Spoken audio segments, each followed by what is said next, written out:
What's happening? What's good? You are now tuned in to episode 33 of the greatest podcast in the world that nobody knows about, better known or also known as your favorite podcast, Pod Deep Podcast in effect.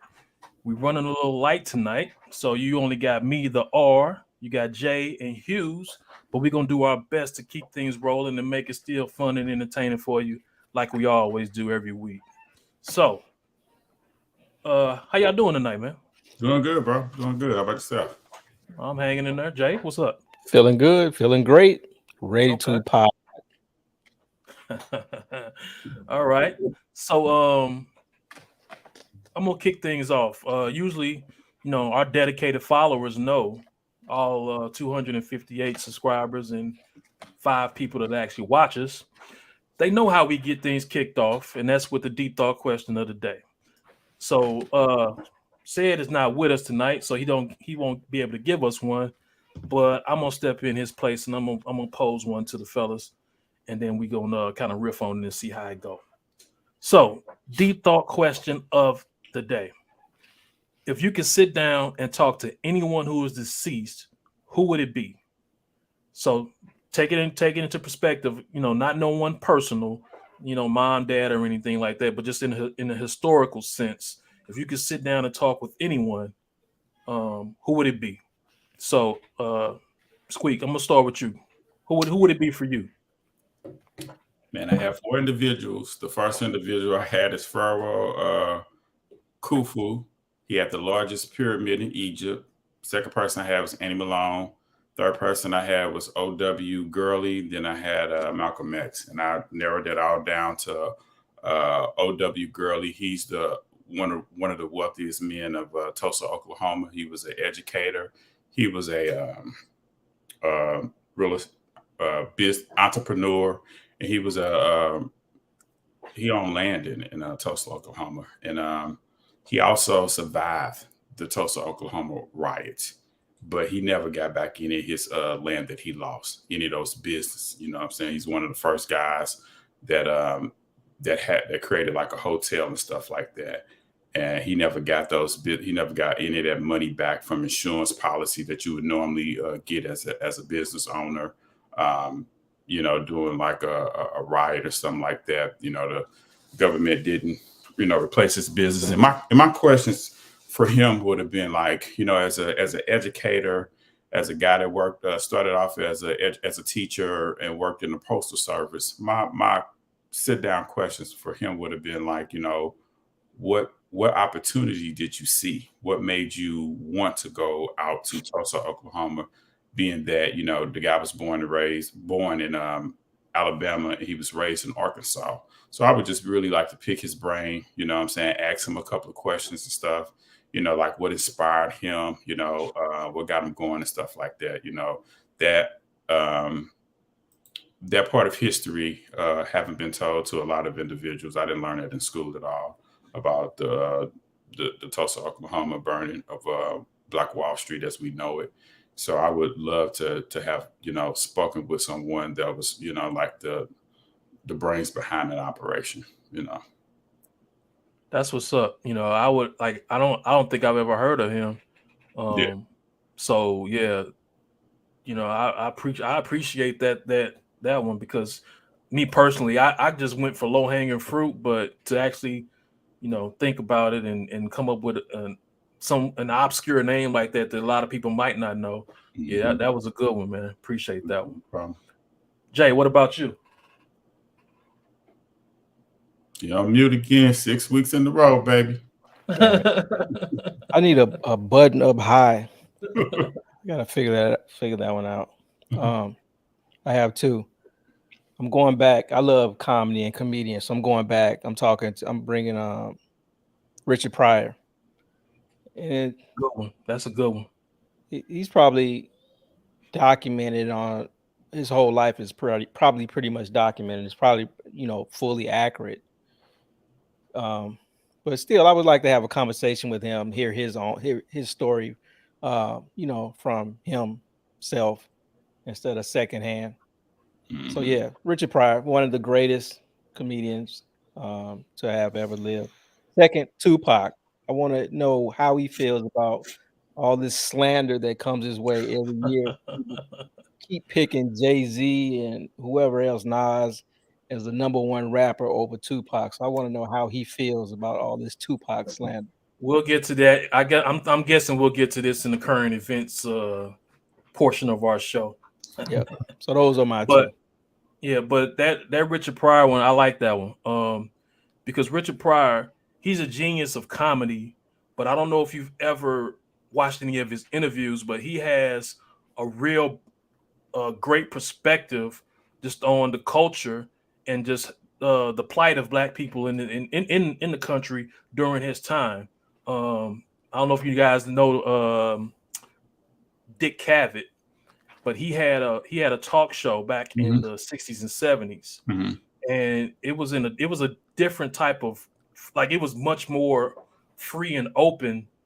It wasn't all PC like like shows are today. So they were able to have like real robust conversations and talk about shit. And Richard had a very, for someone who, he said himself he wasn't educated or anything, but you would never tell because he would be able to articulate himself very well on like the plight of black people in the country, man. So and I think the reason, and another thing on Richard, so we've seen biopics and all that on a lot of people, but you haven't seen one on him yet, because I don't think people can really, I think they're having a hard time just really capturing him, because he was a comedian, but he was so much more than that to me. Yeah, and it won't be funny. And I think that's the part that they may be having a hard time trying to produce, because his life is not funny, just his artwork. Mm-hmm. You know what I'm saying? And he had a lot of courage to get up and to tell the story, because sometimes our pain is embarrassing. When you talk about our struggle, and we are, as black people, we're very prideful. We like to keep our personal business behind closed door. And for him to go on talk shows, for him to put that on in his stand-up routine, man, that takes a lot of courage to do. Yeah, and he a lot of credit for that. He had a stand-up where he talked about he was in Vegas and he got butt naked and jumped up on the crap table or blackjack table and yelled blackjack. I'm thinking, oh, it's okay, we laughing, but like he really did that shit. Like he had a meltdown. I don't know if you guys heard it, but he modeled himself after Bill Cosby. So he did that type of humor in the mid 60s. And he had, he was in Vegas doing a show, and it kind of just hit him that this wasn't who he was. Like he could no longer go in that path. So he walked off the stage. Like he was on stage, and he looked out in the audience and saw a number of white people, and he felt like he was just being, an Uncle Tom or something. So he kind of just that's when he walked off stage, and they say he ran through the casino butt naked, jumped up on the table, and they threw him out, they banned him and everything. And from that point, he went to Berkeley, and he started hanging with the Black Panthers, and things like that. And he just, that's when his whole thing changed, and he became the Richard Pryor that we know. Like we don't really know him as that Bill Cosby type of comedian, but yeah, Jay, that's a good one, man. Because I really, he's one of the most fascinating people to me, not just as a comedian, but just overall, So that was a good one. The Tupac one, yeah, whatever. Wait, when you say Bill Cosby, do you mean that he was doing clean? He had a clean routine. Yes. Oh wow. Yes. I didn't know that. No cursing. It's just it was modeled after Bill Cosby. Used to wear a suit and everything, suit and tie. Yep. Okay, so mine, my person, like I said earlier, it's low hanging fruit. It would be Martin Luther King. I kind of went back and forth between him and Malcolm, but with Martin is just, I would just like to I really wouldn't even have a question for him. It would just hearing him talk, and kind of just hear his perspective, because he was, this man, he graduated high school at 15, and then enrolled in Morehouse. Yeah, he enrolled in Morehouse at the age of 15, and like he was damn near a genius.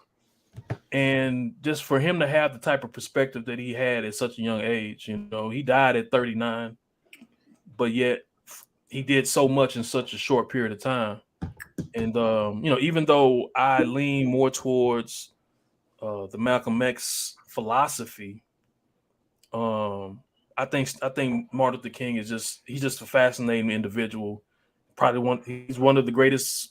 I think he's one of the greatest individuals to ever walk this earth. For the sacrifices that he was willing to make, that a lot of us aren't willing to make, which we'll touch on a little later.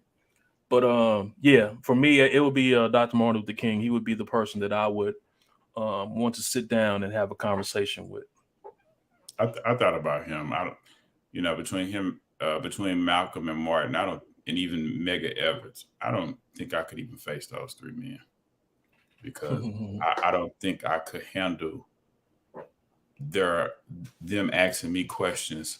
Did you keep the struggle moving? What did you contribute? You know what I'm saying? I don't think I can handle that. So a question. So Jay, with his sit down will be with Tupac now, because he's talking about how does he feel about the slander and all that. But what if the conversation? But I think my thought of it was sit down with them during their time.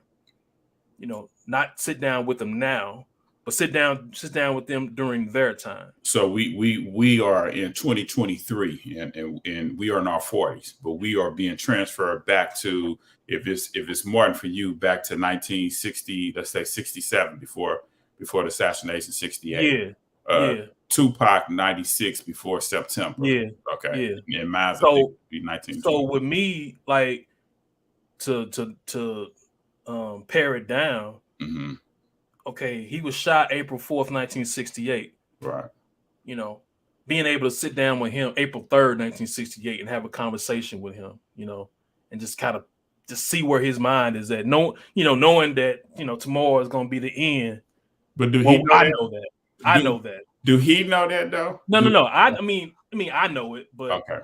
Just being able to sit down and have a conversation, and you know what? Not even that deep, but just talking to that person during their time, whatever time it is, but it's their time, and just kind of seeing what their mind frame, what their mind state was, and how do they, what their personalities were. Because like, to me, like Martin Luther King, like you can't picture him as being a normal guy, but there are people in his circle would just talk about how he's a normal guy. Like I've heard that he was a great pool player. I've heard that he was he could sing, but we just don't see it. Like we just see him as this brave and stoic figure, with that powerful voice. But he's a real person. He's a normal guy behind all that. So it would be interesting to kind of see the curtain pull back and see some of that. It's interesting. It's interesting to do research and see that it was individuals that couldn't stand him that were Black. Right. Yeah. And compared to being young and in school and what you were taught, because you were pretty much geared to pretty much fall in love or like Martin Luther King because he did no wrong. But I never could understand as a kid why there would be Black people that did not like him, whether that was in the South or the North. And it took me years to try to do that research, to try to figure out like what the hell was going on. You know what I'm saying? Were they scared or what, Yeah. So what it was for a lot of people, for a lot of them in the South, of course, we're talking about Jim Crow.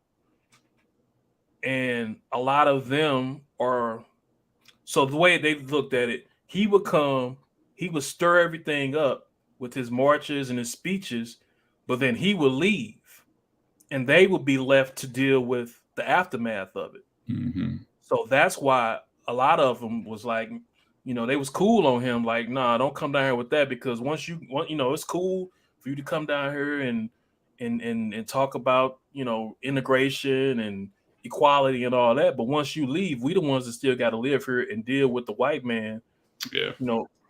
tightening his grip on our neck. So Right. that was what, because a lot of the older Southern people, they were kind of set in their ways, like, shit. Well, we were slaves before, but hell, now, we can actually do a little bit. So don't come down here stirring up trouble and fuck what we got going on. Fuck up what we got going on. Now, that would be the question that I really would like to know from him. How did he feel about that? That would be the real question. Like, because it's not like he was from the North and he was visiting the South. He know the rules of the South, so why were you so, where did you get your courage from is what I would be interested to know. You know what I'm saying? Mm-hmm. Yeah, good person to pick. Okay. All right. So I would want to get them each one of these people after the fact, because if you sit down with Martin depending on the day, he might say something like, "Where the bitches at?" Richard on the right day might try to get high with you. Tupac will still be screaming about Biggie. And your Tulsa guy be like, "I'm about to step out on these hoes." Nah, see, here's the thing: the Tulsa guy survived. Oh, he survived. He didn't survived. get killed. Huh? He didn't get killed. He did not get killed. He just lost all his businesses. That was why I was real interested in him, because he's like the beginning. He lost it all, and he didn't have any kids. So I would be trying to talk to him directly after the events of the burning of Black Wall Street, because they dropped a bomb on them people in Tulsa, Oklahoma, from planes. Yeah. Hey, so he never made his money back. No. Did he stay in that area? Do you know? No, he went to California. He went to California. Oh, okay. All right. Okay. So that was our deep thought question of the day. So you, for those of you who follow us and watch our shows, you all can see the change in the deep thought question of the day, because usually when said do it, somebody dies. So in this instance, no one died. So you can see the difference. We brought people back to life. Right. So we're gonna move on to the next topic. So next topic: have you ever experienced racism? If not, why do you think you haven't? So we're in February, and we're Black History Month. So this might be our Black History. I think this is our Black History Month episode, because I think our topics are appropriate for the month. So, have you ever experienced a racism? Jay, start with you. I think we all have. It's so many instances. How do you even narrow down one instance? It shows its head or ugly face when it comes to applying for jobs. It can be just going into a restaurant trying to get service, and you have a waiter or a waitress who's racist, who you assume is racist. Sometimes we can assume people are racist, and maybe they're just having a bad day, but you probably should just assume they're racist to play it safe. But yeah, I don't have a specific topic. I do, but I don't even want to get into it. That's how bad it is. But yeah, we've all experienced racism at one point in time, especially coming from a state like Missouri, where it's not as much diversity. It's just black and white, basically. Some Hispanics, some other cultures and ethnicities, but mostly just black and white. So it's not a whole lot of diversity. So yeah, for sure, I've experienced racism quite a few times.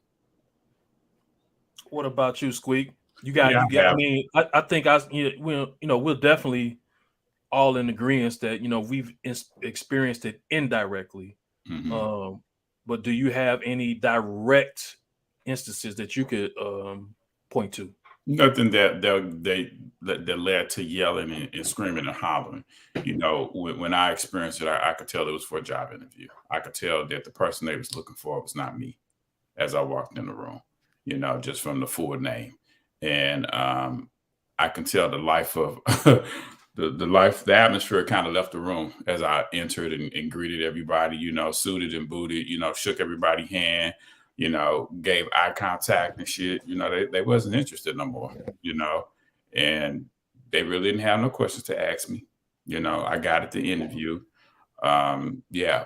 And I've had that happen in multiple interviews. So, you know, it is what it is. You know, you don't cry about it. You don't put your head down. You know, sometimes it does rock you back. And just keep that funky. Sometimes it rock you back. Sometimes it plays with your mental, but you have to keep pushing.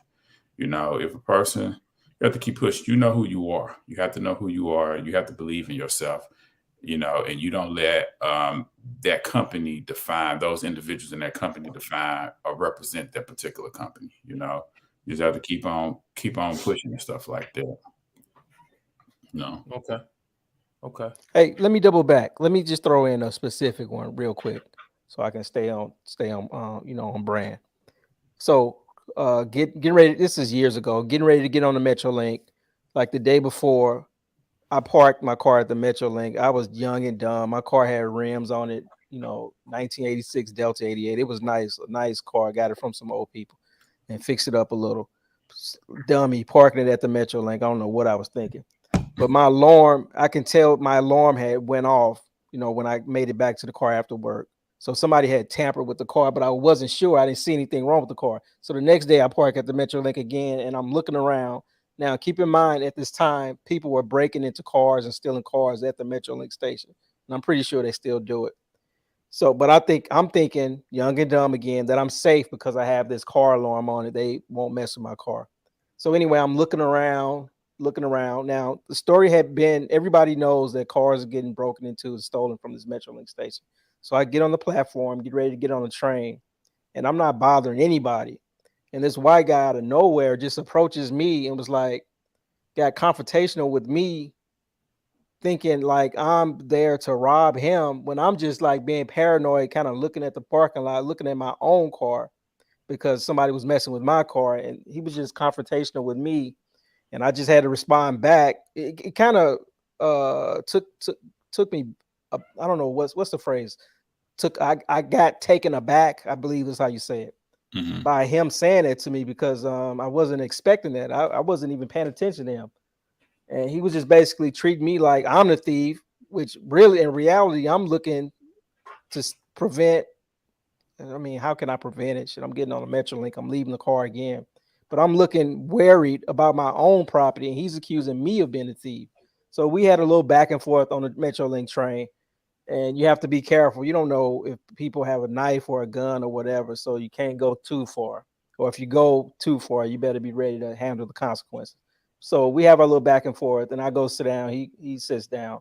But that was to me a specific example of racism. Man, to end the story, like 2 days later, my damn car got stolen from the MetroLink station. Was it him? No, he was just some guy, going to work, and maybe his car got broken into, prior. So maybe he was on edge about his car, but he just assumes he sees me, I'm, young and black, that I'm there to harm him somehow. I don't even know, what his issue was with me. Yeah. That's wild. So like I said, we've all experienced racism, whether we know it or not. Mm-hmm. We, us three, with our names, we're kind of on the border. Like if an interviewer sees our name, they don't know which way we are. Mm-hmm. But your Shakira or Shamanique or some shit like that, you know what I'm saying? They're automatically Xing them off the list, you know what I'm saying? Deshaun, they moving on to the next one if they can. I'm going to tell a story that I don't think I've ever told any. Matter of fact, I know I've never told anyone. And this kind of, I wish I would have thought of this on one of our earlier podcasts when we talked about when you're caught off guard and about something. So I was in the Navy, and I forgot what year this was, but whatever. Anyway, I'm in the Navy, and I happened to be the only black guy in my division, basically.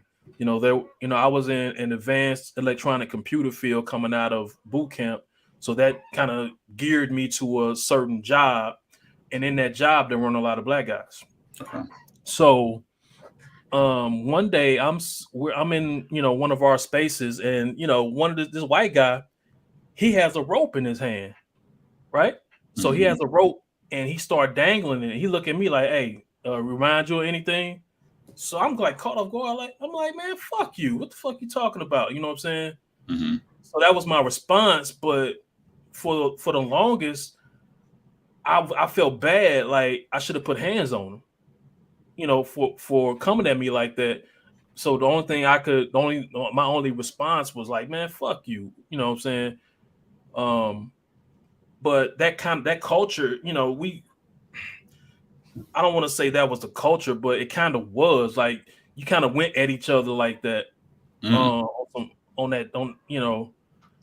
But after the fact, I was really like mad at myself. Like, man, I should have motherfucking choked that motherfucker out. You know what I'm saying? I shouldn't have just gave him a fuck you and left it at that. But then the consequences behind those actions, you know what I'm saying? If I lay hands on this motherfucker, I'm going to be the one that's going down for it. Right. So is that, am I going to be like, well, at least I did, at least that motherfucker won't make that same mistake again. Cause I put hands on him, but now I'm demoted. You know what I'm saying? I lose rank, lose money. You know what I'm saying? So, and like I said, I've never told anybody that, but he held up a rope. Like we were going back and forth at each other, and he held up a rope and was like, "Remind you of anything?" So I was like, "Man, fuck you. You ain't finna do shit. Whatever." But there was always a piece of me that was like, I should have stepped to him and knocked his ass out, but I didn't. And it probably was the best thing that I didn't. Yeah, I don't think you less of a man or you didn't handle it because you didn't swing at him. Shit, you said what you said. It ain't like he took the rope. He said, "Does this remind you of anything?" And then put the rope around your neck. Right.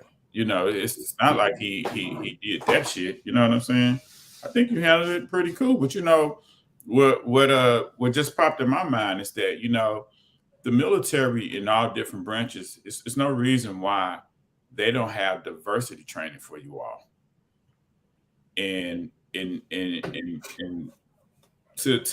nip shit like that in the bud and let you all know we won't tolerate any kind of jokes or any type of bullying like that going on here. You know what I'm saying?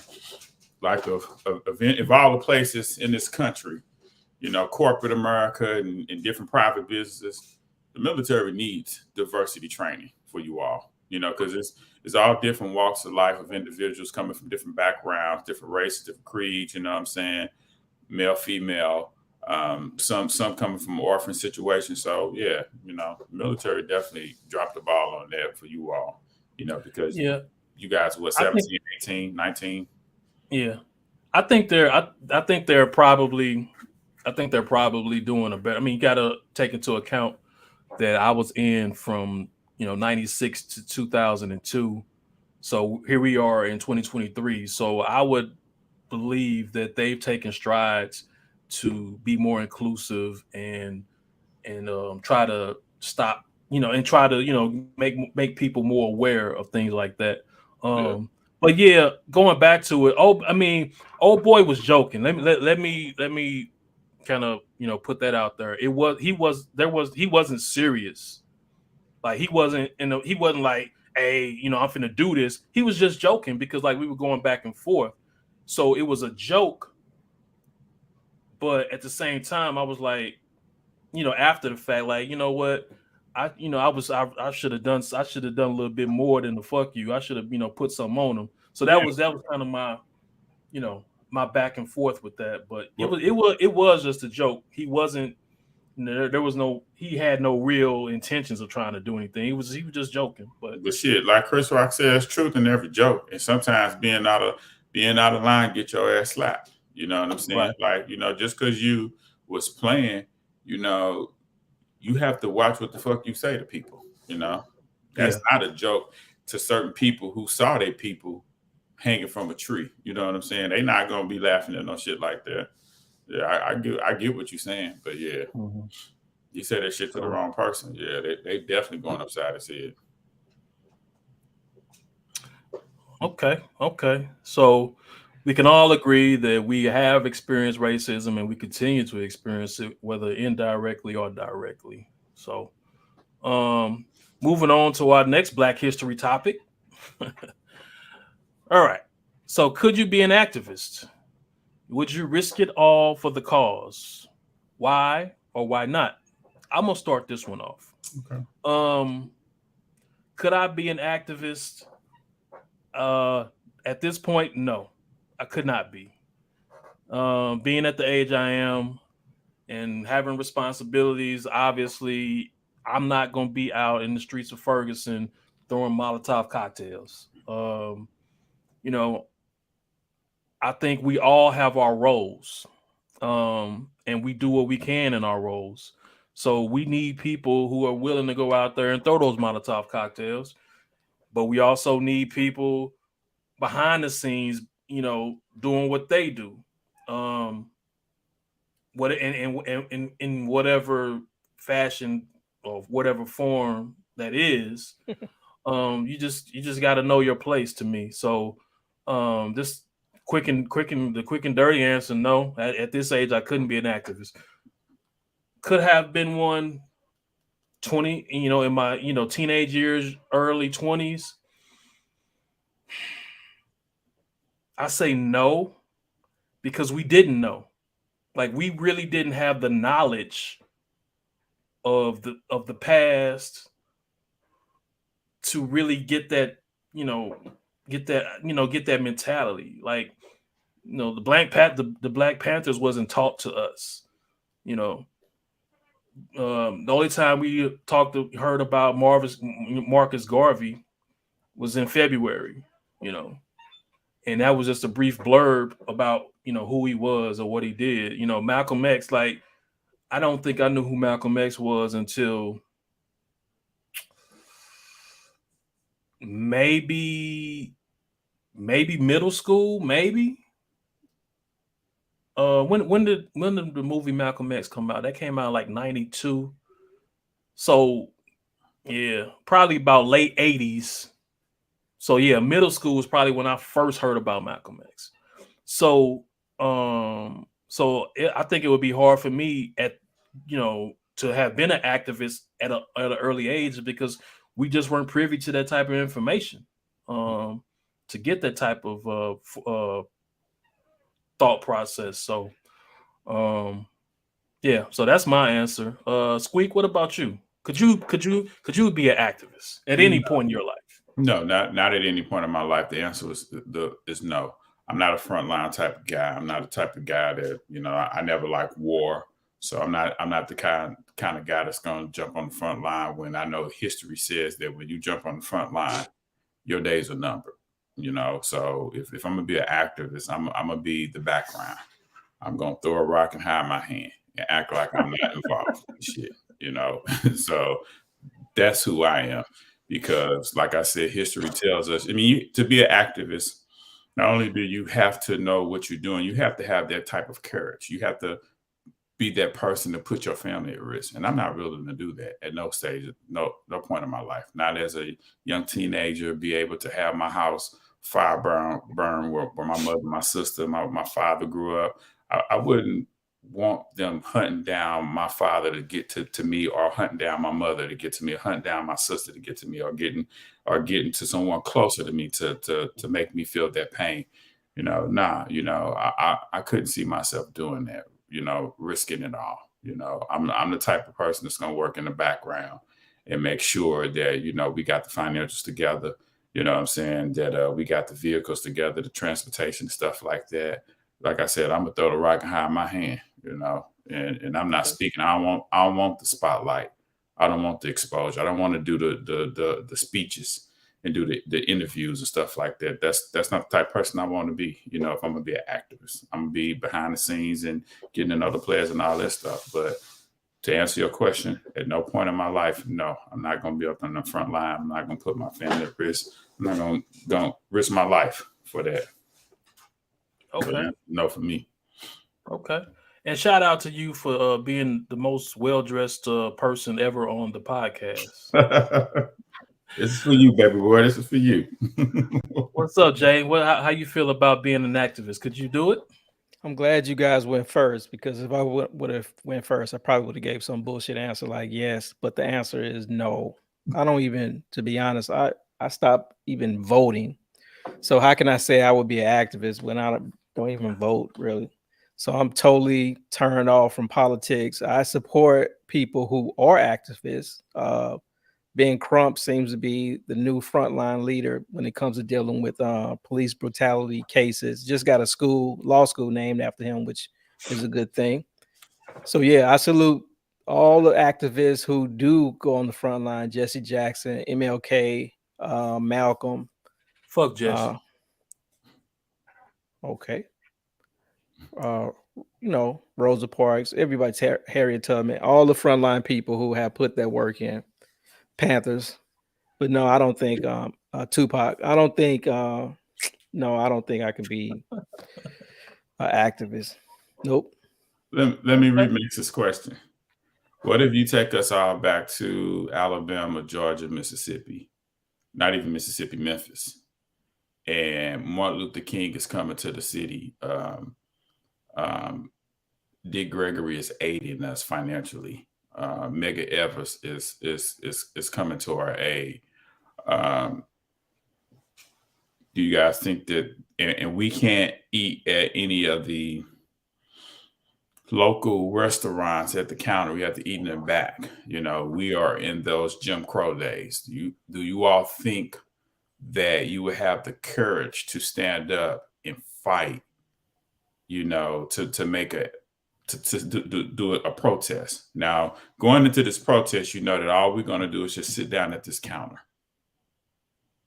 That's all we're trying to do is just sit down at this counter and protest. Do you all think you all have the courage to participate in that type of activism? No, I'll answer first. Probably not, because you probably you're going to jail and you might get your head smashed in. So no. Yeah. Nope. What about you, Rodney? I mean, I don't know if I can answer, because it depends on how you were raised. You know, like if you're raised in a household where it's instilled in you to, you know, not just accept what's given to you and to fight, then maybe, you know, maybe my response would be different. You know, like my response now is based off of how I grew up. You know, we weren't privy to being being educated on the resistance, you know, and how we push back. You know, the only thing we really were taught was Martin Luther King and nonviolence, right? You know, and his approach. So so the more aggressive approaches and the more aggressive resistance wasn't taught to us. And my parents, you know, they weren't activists, so it wasn't, you know, bestowed on me to be that way. So, I mean, I guess it all kind of depends on how, you know, what you're exposed to be, you know, how your response will be. Currently, my response would be what it is now. Like, I can be behind the scenes. I can do, you know, what I can behind the scenes, but me getting out there and throwing that rock or throwing that Molotov cocktail, that ain't gonna happen. But to answer your question, I don't know. You know, it depends on, you know, how what my upbringing is at that time. Because if it's of the if it's a like the older Southern people during that time, which I talked about earlier, who looked at Martin Luther King as a troublemaker, that probably would have been passed down to me, and I probably would have fell right in line. But if you in a household where it's more of the Malcolm X philosophy, then you more. I think you would be more inclined to maybe give that pushback or be on those front lines, or go sit at that lunch counter, or whatever. But I think we should all just tip our hats to all those people during that time, because just as we've talked about, they made sacrifices that some of us won't make, some of us can't make or couldn't make. Right. So I think we really need to salute our ancestors for the sacrifices they made. That's exactly what the point that I was going to get to. One of my things growing up was the Montgomery boycott, the bus boycott. And as a kid, I was always happy about that. But as I got older, I saw something in that I realized that I was like, man, they missed a golden opportunity. They was boycotting because they could not sit anywhere they wanted to sit on the bus. And they damn near broke their bus line. But what they really should have did was pool the money together and form their own bus company. That's really what they really should have did, instead of the boycott to continue to patronize that business, which is probably them not really thinking about the big picture of creating Black economy in this country, which is what Martin was getting to at the end, when he started speaking about that, because he really realized that as he traveled more throughout the country, people were not changing. Racism in the Deep South was the same as it was in Chicago. And that's something that he didn't realize until he came up to Chicago and, felt these people outside boycotting him and stuff like that. You know what I'm saying? And so he realized, like, shit, I'm fighting to integrate us. We really need to be segregated and keep our money and build our own economy amongst each other. You know what I'm saying? And push towards that. That message never got out like that, And so I kind of look at that as you got to crawl before you can walk. That's no doubt. That's no doubt. It's and with the Black Wall Street, that stuff was never like, it's like they bombed that, took it out, and it was like, if you a person in Mississippi, you don't know nothing about Tulsa, Oklahoma. So don't. You don't know that there was once a thriving all Black community. You don't know nothing about that. I mean, we barely knew about it, 50 or 40, years later, with all the what am I trying to say? We have the ability to go out and read and research, but you think about the limited exposure back then. TV was 3 channels. Wasn't no internet. It was like, even though it was only 2 states over, you have no clue about what's going on over there. No, it's 1 state over. It's not 2 states over. It's 1 state over. Yeah, I mean, hey, think about it. Shit, back in the day, a man could have 2 families and shit. He could that other family could be 2 blocks away, and the wife will never know. That's a fact. But we didn't have, like, those people back then didn't have a knowledge or a idea that there could be a thriving Black community. We could be self-sufficient. They didn't know it. So they just fighting for the basic stuff. Yeah, just to be able to walk down the same sidewalk as a white man and not have to get off the sidewalk and let him pass. They just fighting for basic shit. So they couldn't see. I don't think they could really see the bigger picture of extracting their dollars and creating their own. I mean, it'd be great if someone did have that foresight back then, but Yeah. You know, it is what it is. Yeah. All right. So another great discussion that ties into Black History Month. So we're gonna move on to the next topic, which is a little lighter, kind of off subject. One day I was driving down the street and saw a person on the side asking for money, and it just kind of popped in my head, like, you know what, I think this will be an interesting topic to see what people's reactions are. So, do you give money to people on the street? No, So I don't. sweet. I'm All sorry. right, Jay, since you I'm jumped sorry. out there, I'll be go trying ahead. to eliminate those dead spots in the pod. No, I don't. My grandmother used to say, you don't give a man, basically no man, a handout. Not knowing their circumstances. Some people are mentally, I guess, off is a simple way to put it. Mentally challenged, and they can't work. So some people are addicted to drugs and they can't hold a job. Some people just don't have the education or just physically can't work. So some people legitimately need help. But how do you distinguish between that person and the person that's hustling, begging for 8 hours a day, and then go home, get in their car, which is parked, at the parking lot at the Hardee's down the street. They get in their car and go home. So basically, their job is begging. How do you differentiate between that person and the person that really needs help? So I don't give money to anybody on the street unless it's just somebody who really, really needs help, who you can tell is really hungry. And in that circumstance, yeah, I will buy that. I won't give them the money. I'll buy that person some food, or if they're saying they need gas, I'll get the gas and put the gas in their car. I won't give them the money. I don't want to be hustled. So short answer, turn into a long answer is no for me. Yeah. So I'll go next. So I do, and I don't worry about those things that you brought up. I don't worry about if they're hustling me.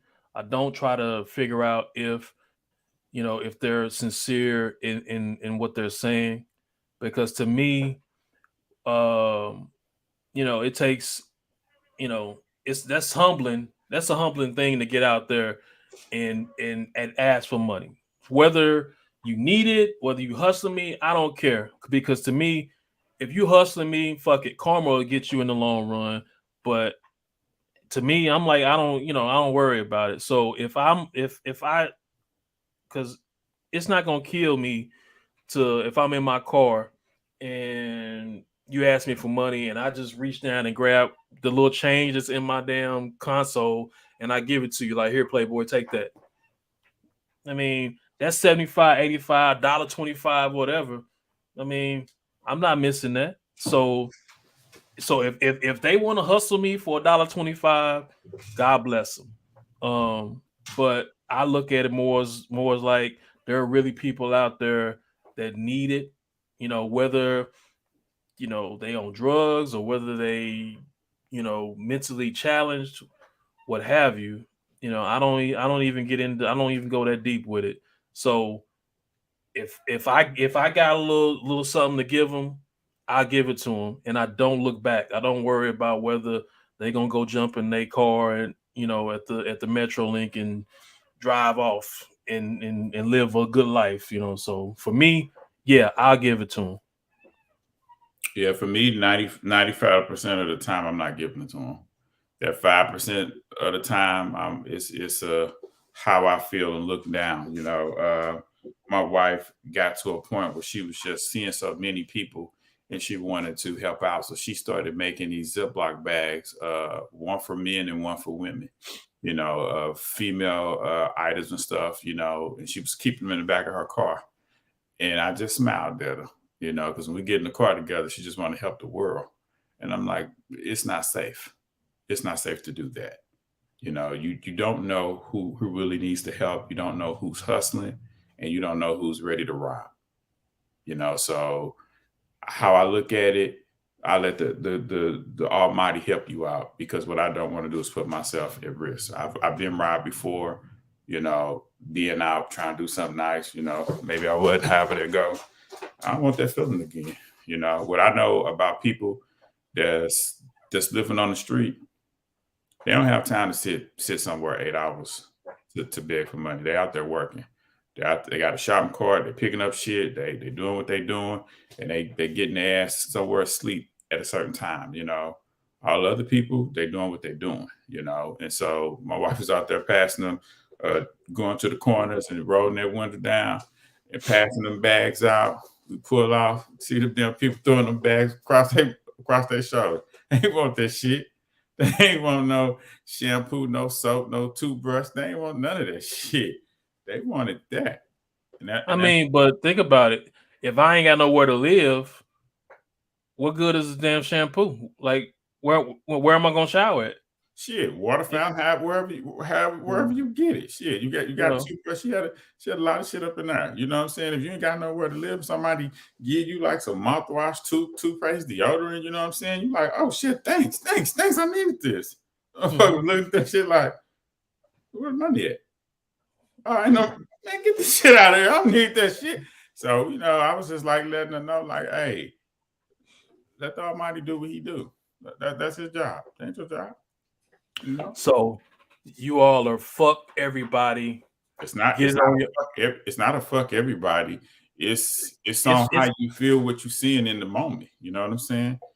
But you got the time. To me, it sounds like it's basically fuck everybody because you can't decipher who really needs help and who don't. Because I can't do that. I can dress a certain way to look like I really need it, but not need it. Now, when I look, what is it? Well, hold on one second. What is $1.25 or 85 cents really doing to help somebody? Exactly. So it ain't killing me to give it to them. Nah, but you're not really helping them in a sense, like they can really do something with it. They'll be right back on that spot tomorrow. Yeah, it's a job. It's a hustle. Okay. A lot of these people don't need it. They're hustling. There are resources out there, shelters you can go to. Family. A lot of these people have houses and cars. It's a job. You think so? What is your statistics? Here's what I do if I can interrupt by 1 second. What I do is I say a prayer for them. Lord, if they need this help, provide them with the help. Because whatever change I got ain't gonna be enough if you really need it. And see, another thing about that was kind of what another thing that I wanted to kind of throw in. So we've seen guys beg for money on the streets for our whole life. Mm-hmm. Give me some change. Is there an inflation? Do we have to take into account inflation when somebody asks for something in 2023? Like, you used to ask for change back in '88, but should we be giving them? I mean, but you all don't give them shit anyway. But should we be giving them dollars in 2023? Like real money in 2023. But I guess it don't really matter because y'all ain't giving nobody shit. That's not our job to do. No, that's not our job to do. No one says it's your job, but there's no right or wrong answer. In this, but you're talking about for inflation, like instead of going 50 cents, like okay, it's 2023. Let me add 250 to that. Like hell yeah. Like Jay said, what's $1.25 gonna do? Yeah, so don't hold no sign up talking about some 575, or 15, fuck out of here with that. Like that's the answer for you, Roddy. You gotta pump up them donations. Yeah, I gave a guy $5 because I had come through there, and like at the inner, when you get off the exit off a highway and you're at the light, people just be. I don't want to. Now I almost said what they were, but they throw shit out. They throw everything out, right? So this one particular individual, he was out there cleaning it up. Like I went through there. I wasn't close to him to where I could give him something, but I saw that he was out there cleaning it up, putting it in a bag, and I'm like, you know what? If I ever come back through here, and I can, I'm in the right lane, and I'm gonna hook him up. So, I gave him $5. Now, hey, what's $5? Hey, it might not mean nothing to us, but that $5 may have meant everything to him. maybe he could take that $5 and go get him something to eat. Who knows? Hey, But That's nice. That's actually nice. yeah, at the end of the day, like I said, there's no right or wrong answer. You all choose not to. I choose to because I don't want like I said earlier. When you start thinking about do they really need it, are they scamming, whatever. Like I just like you say a prayer for them. mm-hmm. For me, I just be like, well, if that's what they're doing, God bless them. Karma will get them in the long run. Because at the end of the day, the little bit I'm giving them, it's not gonna put me in the poorhouse. It's not gonna put me in a position where I'm on the street begging. So I give it to them. Yeah, I've seen it with the kids, but I had one in St. Louis on Lucas and Hunt and Highway 70. Had a guy have his he had his car in the I think that was the right hand lane. He had the hood up, and so he came walking like, man, he had the hazard like my car just stopped. My car just stopped. Went in here you go, bro. Here you go. You know what I'm saying? I think that next damn Saturday he came and he was talking like this. Hey, my car just stopped. And I went on here and gave him money. And as I was driving through the light, I said, wait a minute. That's that same motherfucker from last week. Like it dawned on me. I recognized his voice as the light went from red to green. How he was screaming in the cell phone, and he didn't have his cell phone on. And he was like, thanks, man, thanks. He was going from car to car to car with that shit. And so, I've had a car that I was having like flats like shit. Like I was having flats every month. And when your car break down, I ain't no mechanic, so you need help. You know what I'm saying? You stranded, whatever. But I would never go out. But I had to beg for somebody one time. First time I got this car, the first week I got it, I had a flat. And I thought that it had a lock on it. But what it was was just compressed to my to the car. I had all the spokes out. I had all the nuts out. And I couldn't get the damn tire to come out. So I had a guy that was at the gas station that I asked. I was like, man, can you help me get this tire off? And he ended up driving me to the dealership. And they was like, it don't come with no lock. So I had to call roadside assistance. Should have called them first, but I was in panic mode. Roadside assistant dude just came, jacked the car up, and moved the jack, and the car just fell straight down. Then the damn wheel came off. So then he was able to jack the car up again, and I was able to change the flat. But here I am, I was in panic mode. I needed help. Somebody help me. So that's what got me to helping people. But after a while, I realized, like, nah, I can't. Every stop sign, every stoplight, nah. No, I mean, I'm not helping everybody. Yeah. Because like I say, if I could, like, well, for one thing, I don't carry money on me. For one thing, Right. Like I rarely have money on me, and if I do, it's $50 or something like that. So I never really have money on me. So if someone catch me and I got change on me, yeah, I give it to them. It's no big deal. Yeah, that's why I started praying, because I didn't have money. And you see people, I've seen women with kids that I couldn't help, and I'm like, I don't know if she hustling or not, but here goes a prayer. This is what I call for you. A prayer to the man up above, like, help them out, bless them. Because it's $5. I don't know what kind of hotel room you can get with $5, Well, that lady had $500. Exactly. All right.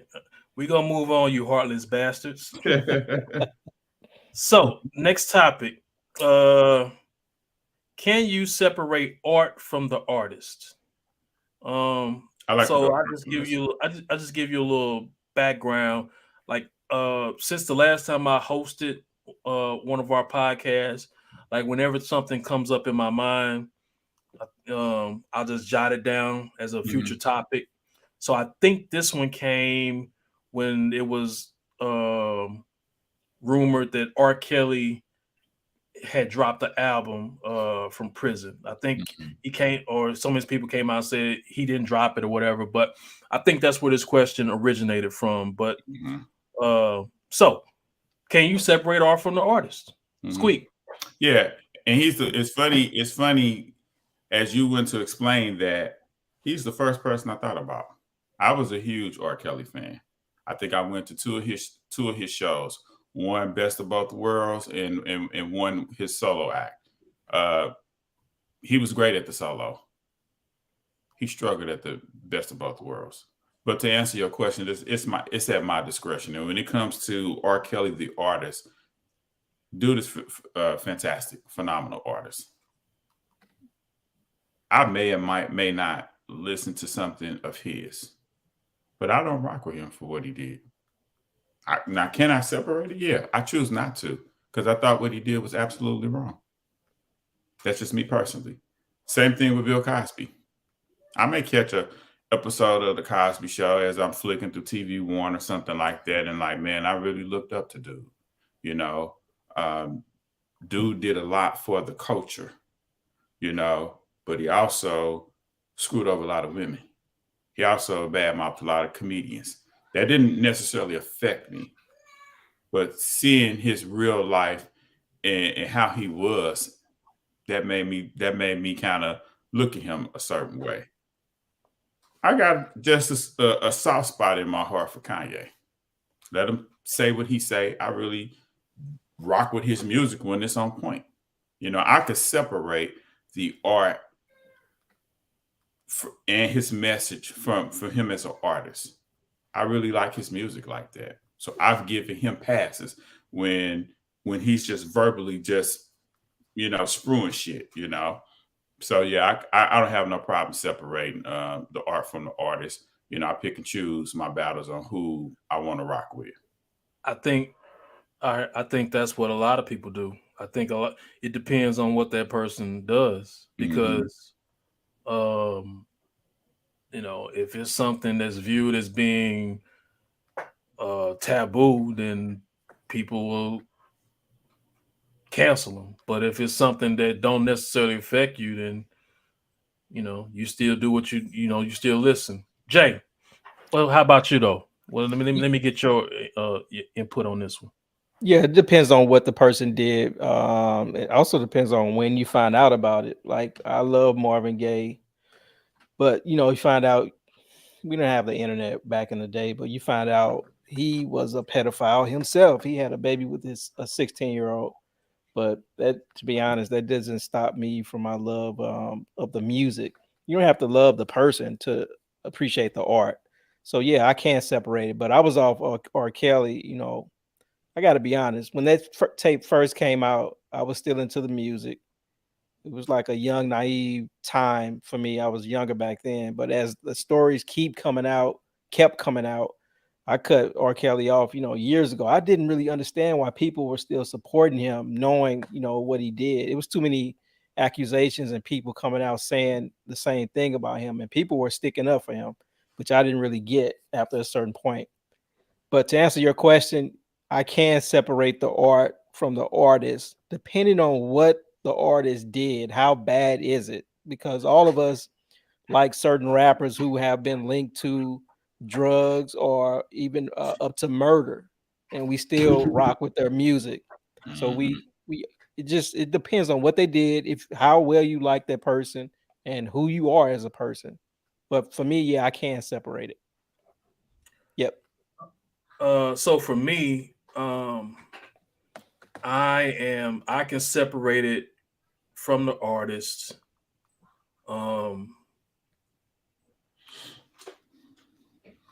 Because we talk about the guy that I wanted to sit down and talk have a conversation with, Martin Luther King, Dr. Martin Luther King, to be proper. He has his baggage. But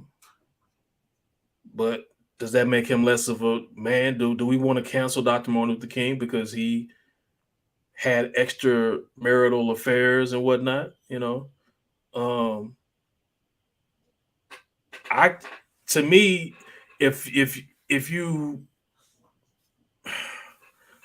I guess for me, the only thing that really make me will not fuck with you is if you're on some racist shit. Like if you're a white guy and you talk about and it come out that you on some racist shit, then I'm out. I ain't fucking with you. I understand pedophiles and how that's frowned upon. I get it. I'm not with no pedophile shit, and death to all pedophiles. But I ain't gonna front. Like, I will listen to R. Kelly song. I will listen. Like, he got some shit that you just, for me, I'm not gonna just. I just can't just be like, turn my back to it and be like, I'm never listening to it again. Like, that's just how I am. Like, I can separate it. Like, I don't put and you get to a point where you don't know these people. Like Chuck Berry, for instance. Mm-hmm. He's a piece of shit. Not saying that I ride around listening to Chuck Berry, but just you can there are no fucking saints out there. Like, everybody's done something. So if you take that stance of like, I'm not fucking with you because of what you did, then you fuck around, won't be listening to nobody on the radio. I mean, you won't listen to no music. You ain't watching no films. You pretty much gonna live a lonely existence. So I can separate it. And something, like I say, the race, like white people being known racist, that's kind of where I draw. That's where I'm like, you know what? I'm not fucking with this motherfucker. I'm or anything that they do. But that's hard. That's hard also, because who's in the film industry? Like, who run these production companies and things of that nature. So you can have these motherfuckers that's behind major motion pictures and TV shows, and they could be racist. So I guess I gotta stop watching them. So it's one artist. But yeah, go ahead. It's one artist that I never held his feet to the fire when the allegations came out, and that's Michael Jackson. Growing up, man, I was a big Michael Jackson fan, and I didn't want to believe any of those allegations and shit like that. So you defend a guy that you look up to, like, oh nah, he did it, nah, not Michael, shit, no, hell no, not Michael. Then you get to thinking as you get older, and like, man, who is he romantically linked to? And things don't add up. And you just like, wow, I didn't do my due diligence, or I was naive to the allegations coming out, and So you don't fuck with Michael Jackson now? It's not that I don't fuck with him, but I do believe he was wrong and guilty on some things he was doing, more so than my initial thought was that, oh, it's a money grab, it's a money grab and shit like that. That's what I was basically saying. Mike didn't do that shit. That was a money grab. But then, like, I'm looking at your bed behind you, and that's where you and your woman lay, but he would have a kid there. And I'm like, man, wait a minute now. There's nothing wrong with helping kids, right? But you ain't about to sleep in my bed. And I got this mansion. I don't know you. And even if I did know you, I'm 47 years old. If you're not like my nephew, my niece, that's coming over for the weekend, you like a stranger. You're not sleeping in my damn bed. I got a couch. I got. It's another room. This is a mansion. You sleeping there. Teddy bears, and got the TVs and all this shit. You're not sleeping in my king size bed. Maybe your mama can sleep in this motherfucker, but not you. You know what I'm saying? Like, when you kind of process that, like, nah, something ain't right. So, question: is R. Kelly on your? Is he crossed off your list? Do you not listen to any of his music? If he dropping anything new, I'm not interested in. No, nothing new. But I'm talking 12 Play, TP2.com. Yeah, I listen to it. I'm not gonna necessarily turn it. But he won't be able to. I won't purchase anything new from him I'm not listening to anything new from him. I have him labeled as my piece of shit type of guy because here's a guy that I ain't gonna say could have got any woman that he wanted, but he had access to the women, women of his age or whatever. He just chose to do what he wanted to do. That makes me label him a piece of shit. Then he turns around and makes songs damn near about it. So you ain't trying to hear my brother. So get on with that shit. So that's why I feel that personal connection to give him the middle finger. He's a dope artist. Don't get it wrong. He's a dope artist, but I don't have to listen to him. Anything new from him. You know what I'm saying? I don't have to listen to anything new from him anymore. Yeah. What about Keith Sweat? You might be young, but you're ready. Yeah.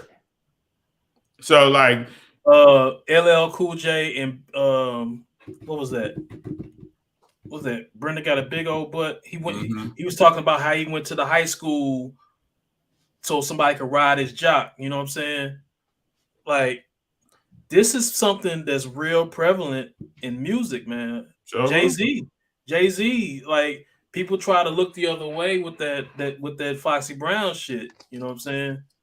This is something that's real prevalent in music, in entertainment in general.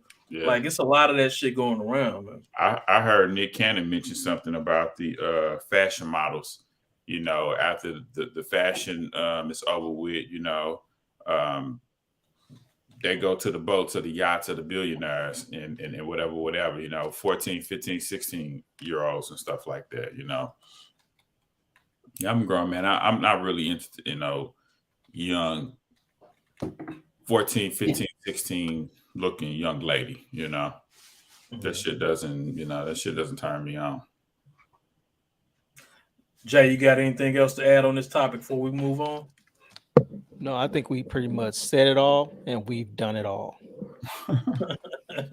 It is prevalent in music. Entertainment is prevalent in entertainment. Yeah. I think probably sports too. It's just where people are used to being praised and being the man and feeling entitled. And some people, child molestation is a sickness. It's a mental illness. It's a perversion. It's a sickness to prey on the youth and just steal their innocence. And just that's one of the worst things you can do to a person is mess with the kid or rape somebody, man or woman. So yeah, that's a sickness, and it is prevalent. It seems to be prevalent in any field where basically you have prominence. You're probably going to find you're going to find the issue. Hey, let me ask this. Let me switch a little bit. We had this guy growing up. We used to play sports and stuff like on the vacant lot. I don't know if you guys grew up doing that. So, in the city, it'll be a bunch of buildings, torn down. Could be one building, whatever, 2 or 3 buildings in a row torn down. So now that becomes our baseball field. But we had this guy who used to live on the next block over. His name was Al. We used to call him Gay Al. And he would come over, right? He had a nice fitted on, nice Levi's, nice. This was like in the 90s. Mm-hmm. Come over, right? He would invite like the young boys over to his house to have like video game tournaments and stuff like that.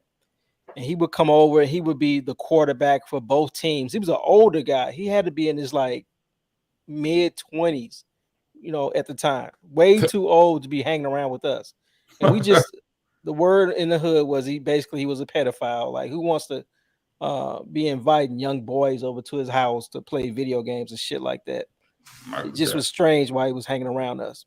So we just labeled him the hood pedophile. And of course, my people were like, you better not go over his house. Did you guys have anybody in your neighborhood like that who was just around and the word, in the neighborhood was this guy was a pedophile, but he was tolerated to be in the neighborhood and come around? Nah. You never had that? Nah, we had a guy who was around our age that could out jump the girls in double dutch. Oh, okay. But he never messed with the boys, like try to get and he had to fight. So that's another thing. The hood back then was ignorant, and they would try to pick on him, and they made him fight. Okay. Yeah. I wanted to spin that question. you know, we was talking about entertainment, and I wanted to ask, how do you all feel about love making in movies? Like, I'm at the point now in my life where I don't like to see that shit. Like a sex scene in the movie. You know I- what? Yeah, I don't have a problem with it. Go ahead, Rodney. I don't What? like. You talking about a gay scene or what? No, not just a man and a woman, just in the bed, just getting it in and shit like that. Like, it's fake. Like, man, we don't need to see this shit. It's clear they ain't really getting it in. You know, like just just add to the imaginary. You know what I'm saying? The imagination. Just like you could have them laying in the bed and just wake up and one go in the shower. I'm not into the love making anymore. The crack of showing the crack of somebody's ass in the small frame titties or big titties, however that shit. I'm just not into that in the movie entertainment anymore. Like the sex scenes that used to show on Power. I used to always be like, man, this shit is fake.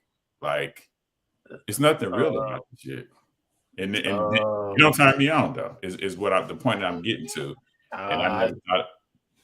That might might have to circle back on that one. That might be something to talk about in a later episode because that shit don't bother me at all, and I'm never gonna be like, don't show somebody's ass or And see, it's interesting that you said that point. How would you feel if that's the person you're dealing with? What you mean? Like, how would you feel if that was your woman in that scene? Would you take that personal? Would you not want them to be that in that scene? Like, for me, I'm looking at it like, man, ain't no reason why you need to show her breasts. I mean, but fuck. I mean, if that's the industry she's in, then that's the risk you got to take. If you fucking a porn star, she gonna be sucking somebody's dick. She gonna be fucking. If you fucking with a movie actress, she gonna be in there gonna be roles that she play where she gonna show her titties and ass. I mean, yeah. You fucking with a stripper, like she gonna get on the stage and do what she do. So I just think I think they're just taking advantage. I think they're taking advantage of women. You don't have to do that shit. You don't have to show that. You don't have to show a woman nude to get your point across that these two individuals in the scene just made love, or you know what I'm saying. You don't have to do that as a director. So yeah, we can circle back. So big booty girl, these girls are showing their ass on Instagram and all that. You turn your face, you turn your nose up to that? Nah, but that's not no movie though. That's them. I mean, but they don't have to show their ass though. I mean, they don't have to, and it ain't like I'm in their DMs like, hey, when are you gonna show that ass? And don't have to be. I mean, yeah. I'm not in someone's DM when they, showing their titties on a movie or their ass on a movie, but I'm admiring it, Yeah, ain't nothing wrong with it. Ain't nothing wrong with admiring, Ain't nothing wrong with admiring. Okay, so yeah, we're gonna have to put this one on the parking lot, like, circle back to this one. Yes. All right. Well, I think we got this topic pretty much covered.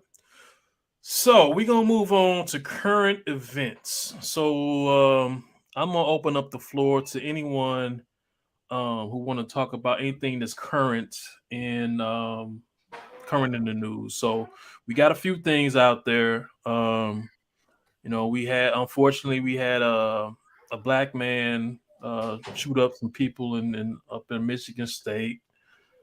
We got on the hip hop tip, we got Willie D pissed off about Scarface.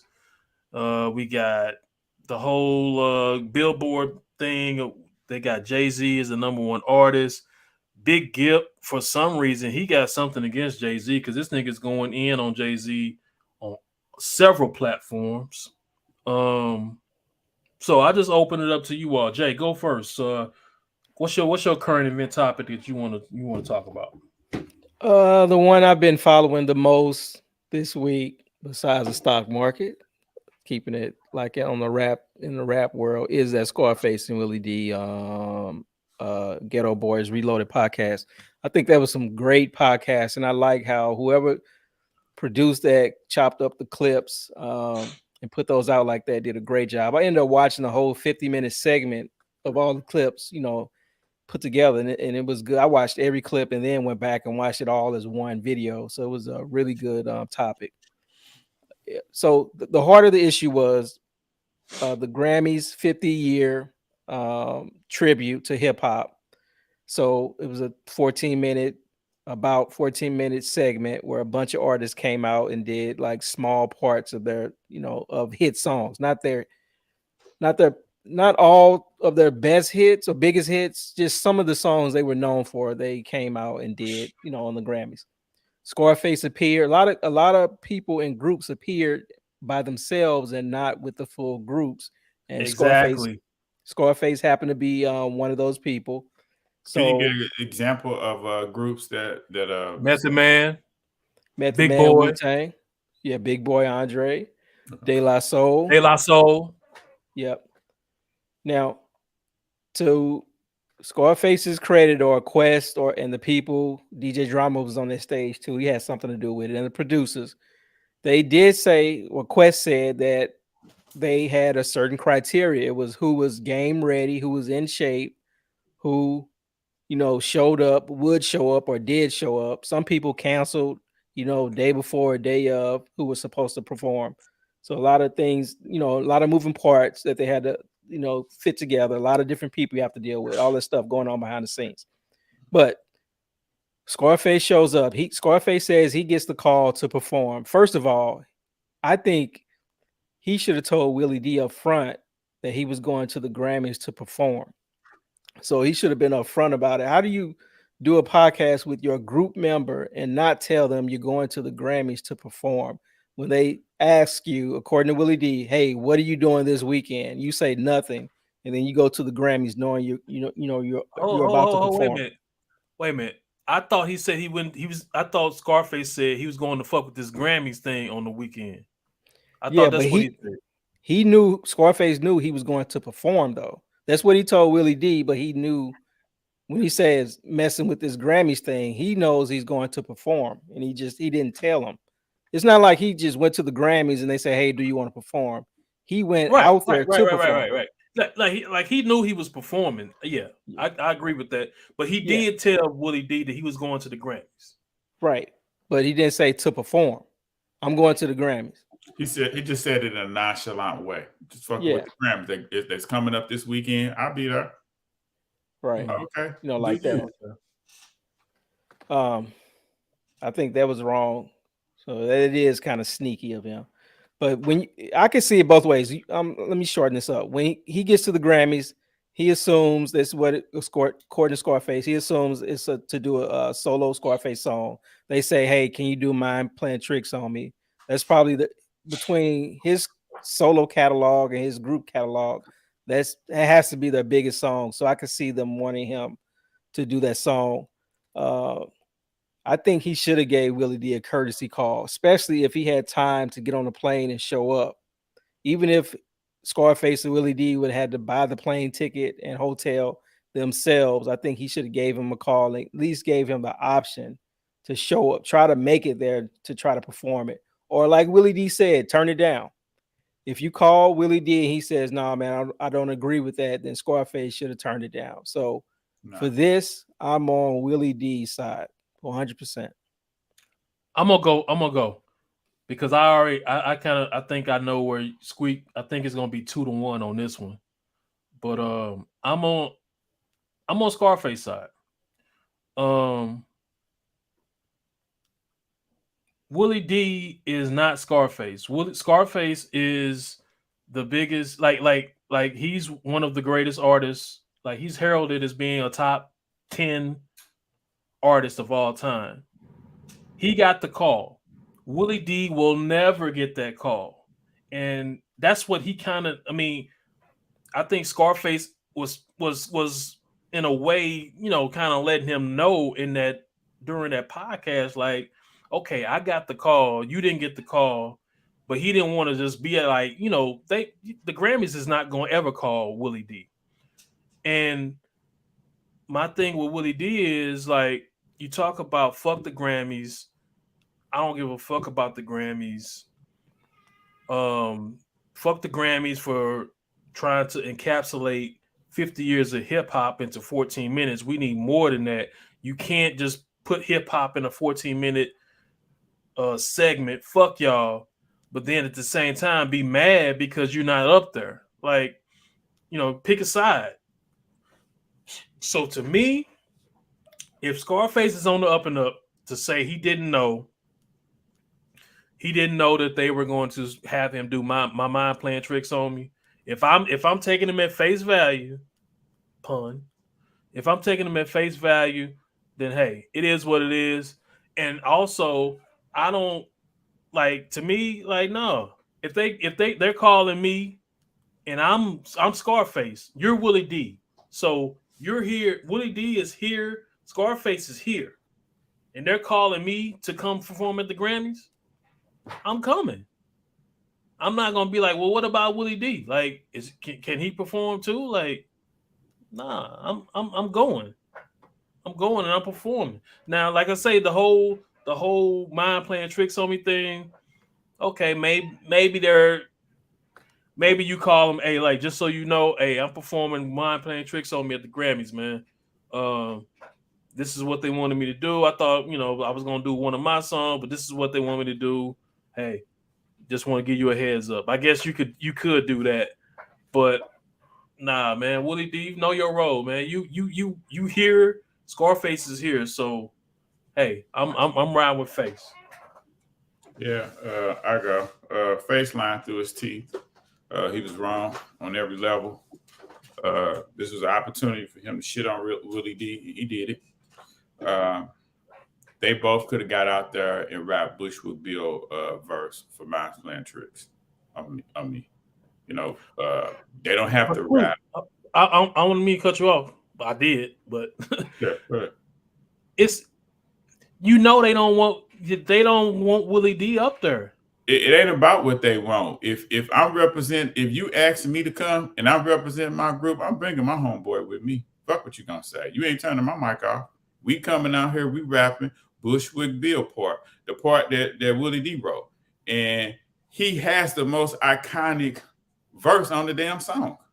Do they want Ghetto Boys or do they want Scarface? They want Ghetto Boys. That's why they call it Scarface. Says who?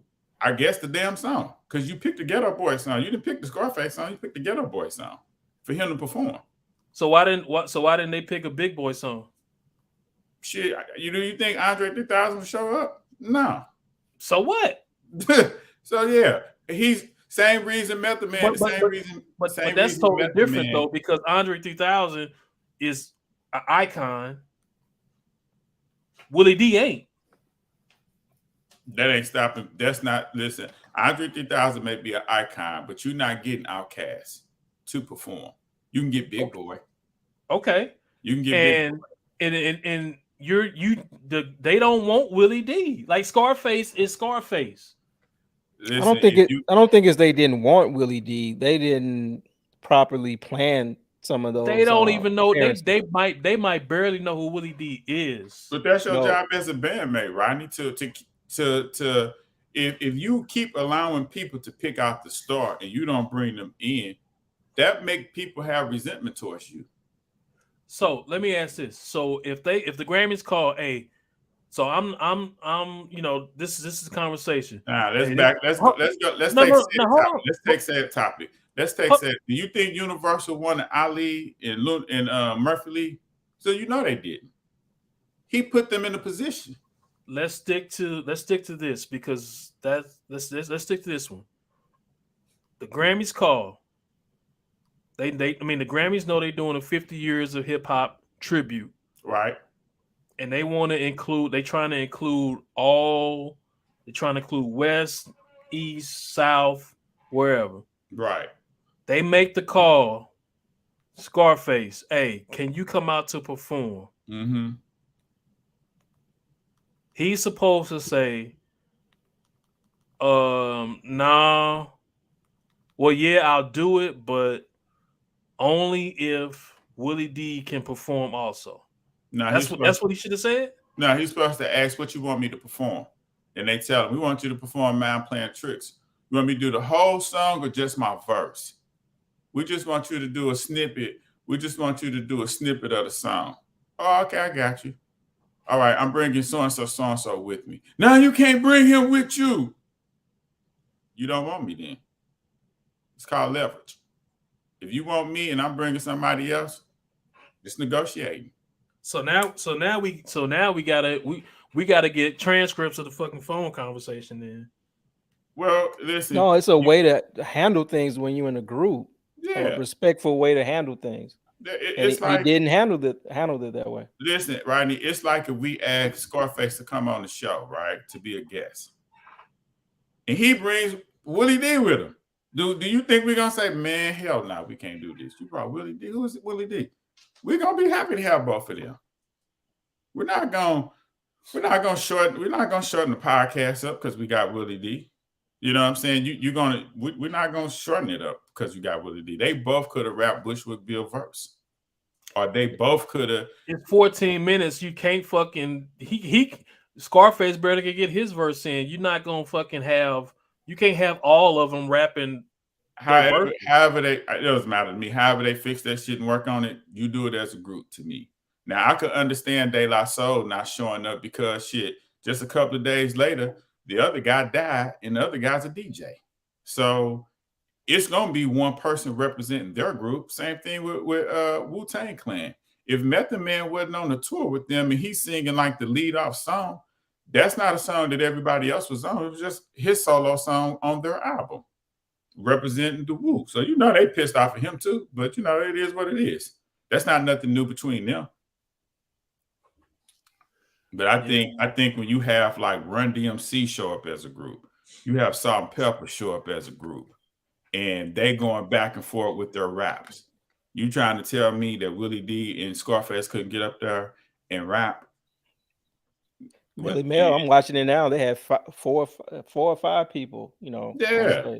I was shocked that NWA didn't come out. Since they gave Dre the Lifetime award, I was expecting them to come out at some point, but it is what it is.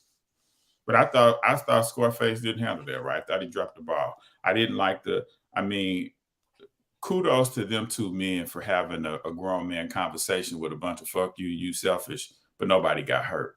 You know what I'm saying? I'm on Willie D side with this, with the conversation flow. I don't think Scarface was telling the truth.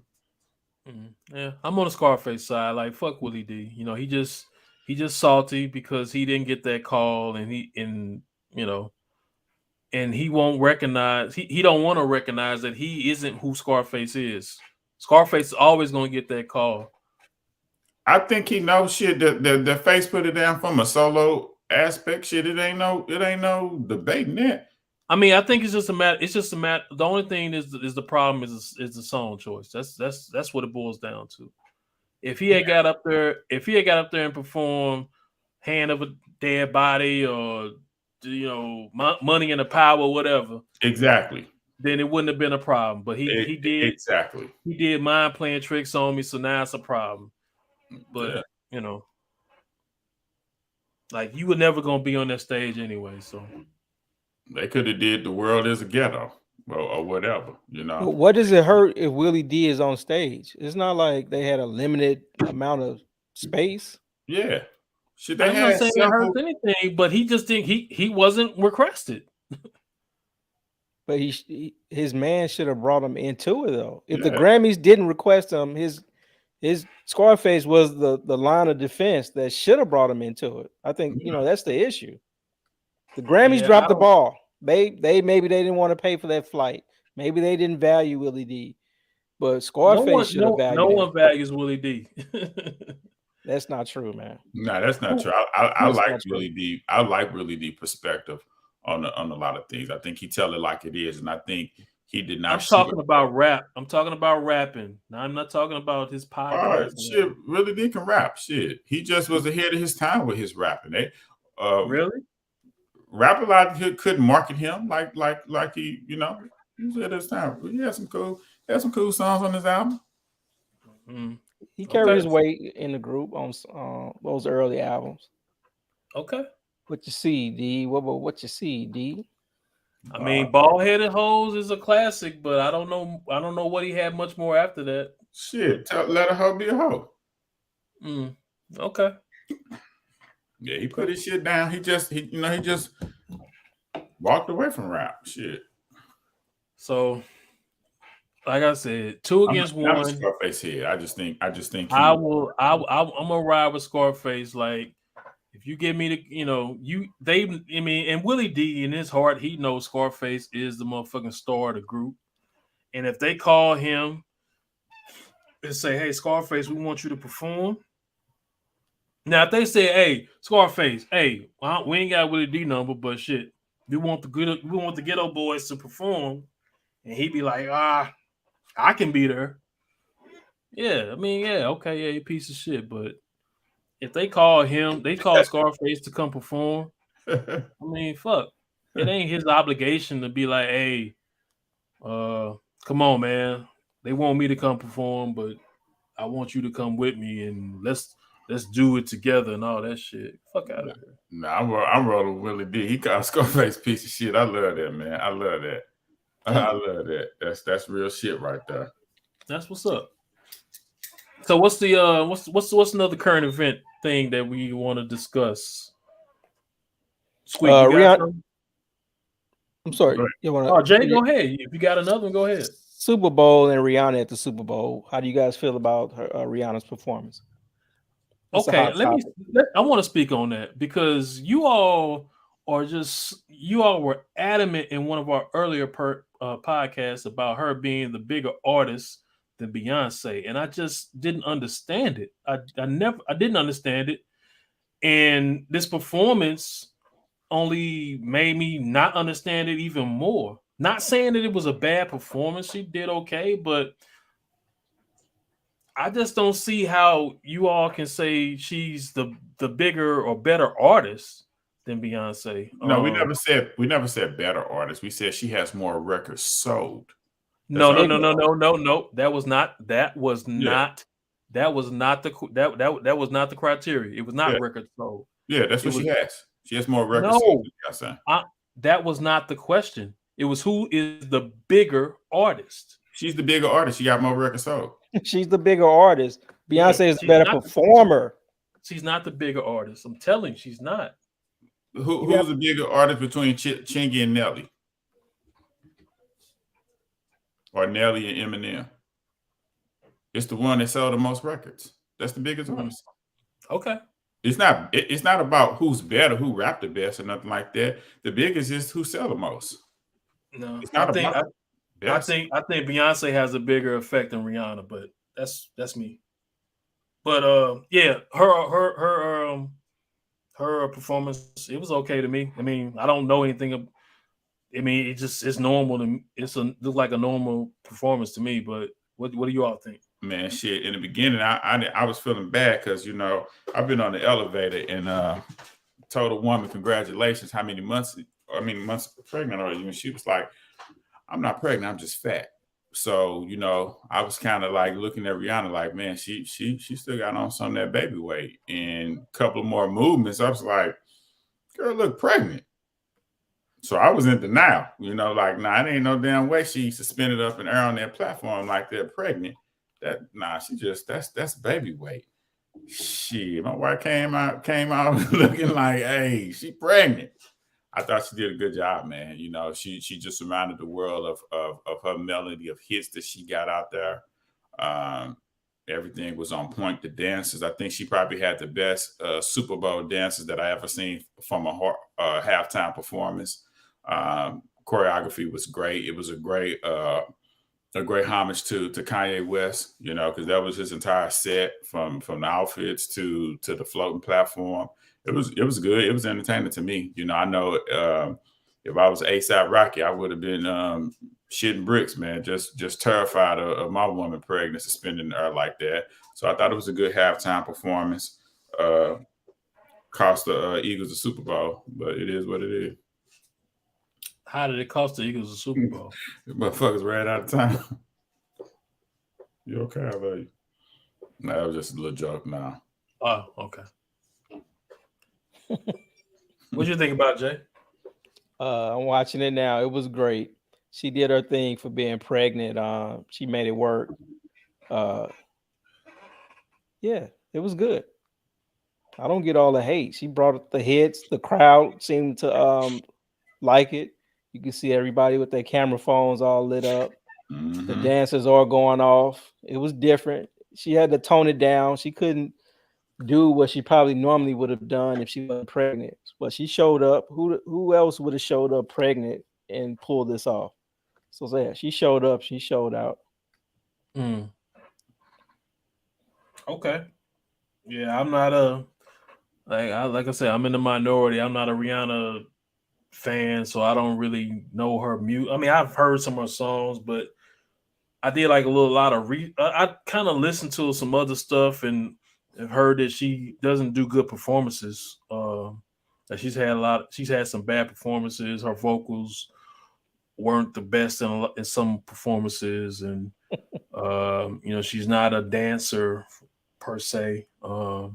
But I saw it and was like, okay, it's Yeah. cool. When you're on top, man, people take any kind of shots at you.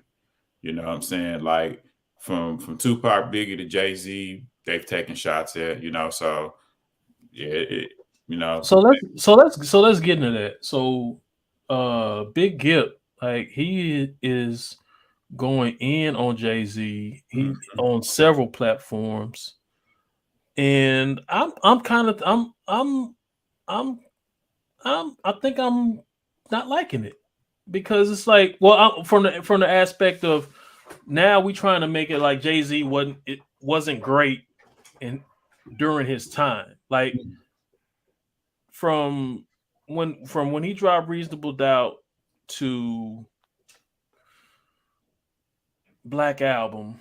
So we're talking like 96 to 2003, 2004. Like now we're trying to make, people trying to go back and act like he wasn't that dude during that time. And it's crazy. Like, it just makes me wonder like what's going on. So what about it? So Jay-Z, Squeak. I'm gonna save Jay to last because I already know where he is. But as far as the greatest rapper, but not even getting into the greatest rapper vein, but just the hate on Jay-Z and the pushback on Jay-Z as far as him and being great. What do you think about that? From a Big Gip perspective, I think he has amnesia and I think a lot of people have a lot of amnesia when it comes to Tupac. Tupac died in 96, and that was probably his best year, his best musical career of his life. You know what I'm saying? 96 from January to September, he was on top. But you also got to remember 96 was the year that Jay-Z dropped Reasonable Doubt. 96 was the year that Nas dropped his second studio album. So the game was changing in 96. You know what I'm saying? And so Pac dropped Hit 'Em Up that summer of 96. So he kept that momentum going. But by that summer, I would say All Eyes on Me pretty much fizzled out. And other music was coming out, you know what I'm saying? But Pac still had his buzz going on, So in all honesty, he probably was the man for every bit of 5 months. All Eyes on Me has never fizzled out. It's still going. I'm trying to tell you, he couldn't put no more singles out. He couldn't put no more singles out past May of 96. He's had about 6 or 7 more albums come out since then. But shit, he didn't get to celebrate him, Jay. That's a difference. Out of his music career that dates back, let's go 96 to when he first come out, was it 92? Yeah, 92 was Tupacalypse Now, if I'm not mistaken. Okay, so 92 to 96. Which nobody fuck with, by the way. Yeah, so what was the name of his first world tour that he participated on, since he was the number one rap artist? And I'm gonna wait for you to Google that and come up with that answer. Because it's gonna be none. You're missing the key thing about Tupac. You can name a couple of Jay-Z world tours. Hang on one second. You're missing the key thing about Tupac. He is in our heart. He's not in our pocket. He is bigger than rap. People love Tupac. People like Jay-Z. Jay-Z is the biggest, best businessman rapper of all time, but he'll never have the love that Tupac has. That's a lie. But see, to me, you're saying the same thing because Pac, a lot of what people love about him is the extracurricular stuff. It's the stuff outside of rap. It's his it's his movies. It's his passion that he showed out, in courtrooms. It's just like he was bigger. Like I will say Tupac was bigger than rap. But if you want to, at what point? Huh? At what point was he bigger than rap when he was alive? Because he was more famous for other shit than he did other than rap. No. What point in life when he was living? What point was he bigger than rap when he was alive? When he did Juice, gang related. Man, stop it! He was bigger. He was bigger was banging Madonna and Rosie Perez. That shit was all in the dark. Nobody knew. If you wasn't in the industry, nobody knew about that shit. We knew about the shooting of the off-duty police officers in Atlanta. Okay. We knew about the sodomy and rape charges in New York. I don't know if we knew about the him beating. Yeah, I think we knew about him fighting the Hughes brothers on the set of what's the name? Menace to Society. That kind of was like a rumor in a sense. We didn't have no video of it. But see, of course we didn't have video, but I'm just saying that's what made him bigger than rap. But listen, when you narrow it down to rap, he's not that dude. Back up here one quick second. Since you're saying that makes him bigger than rap, what year did he fight the Hughes brothers in? 93, what year did he? 92, 93. Okay, so what song was he riding with that was the number one hit? That's what. But see, that's my point. He has a lot of stuff outside of rap that made him bigger than rap. But when you pare it down to rap, he's never been the greatest.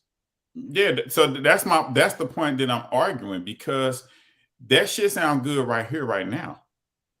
Back then in 92, 93, he may have had a feature with Breed, Eric Breed, Gotta Get Yours, Gotta Get Mine. But shit, he didn't have a song that was burning up the charts like that.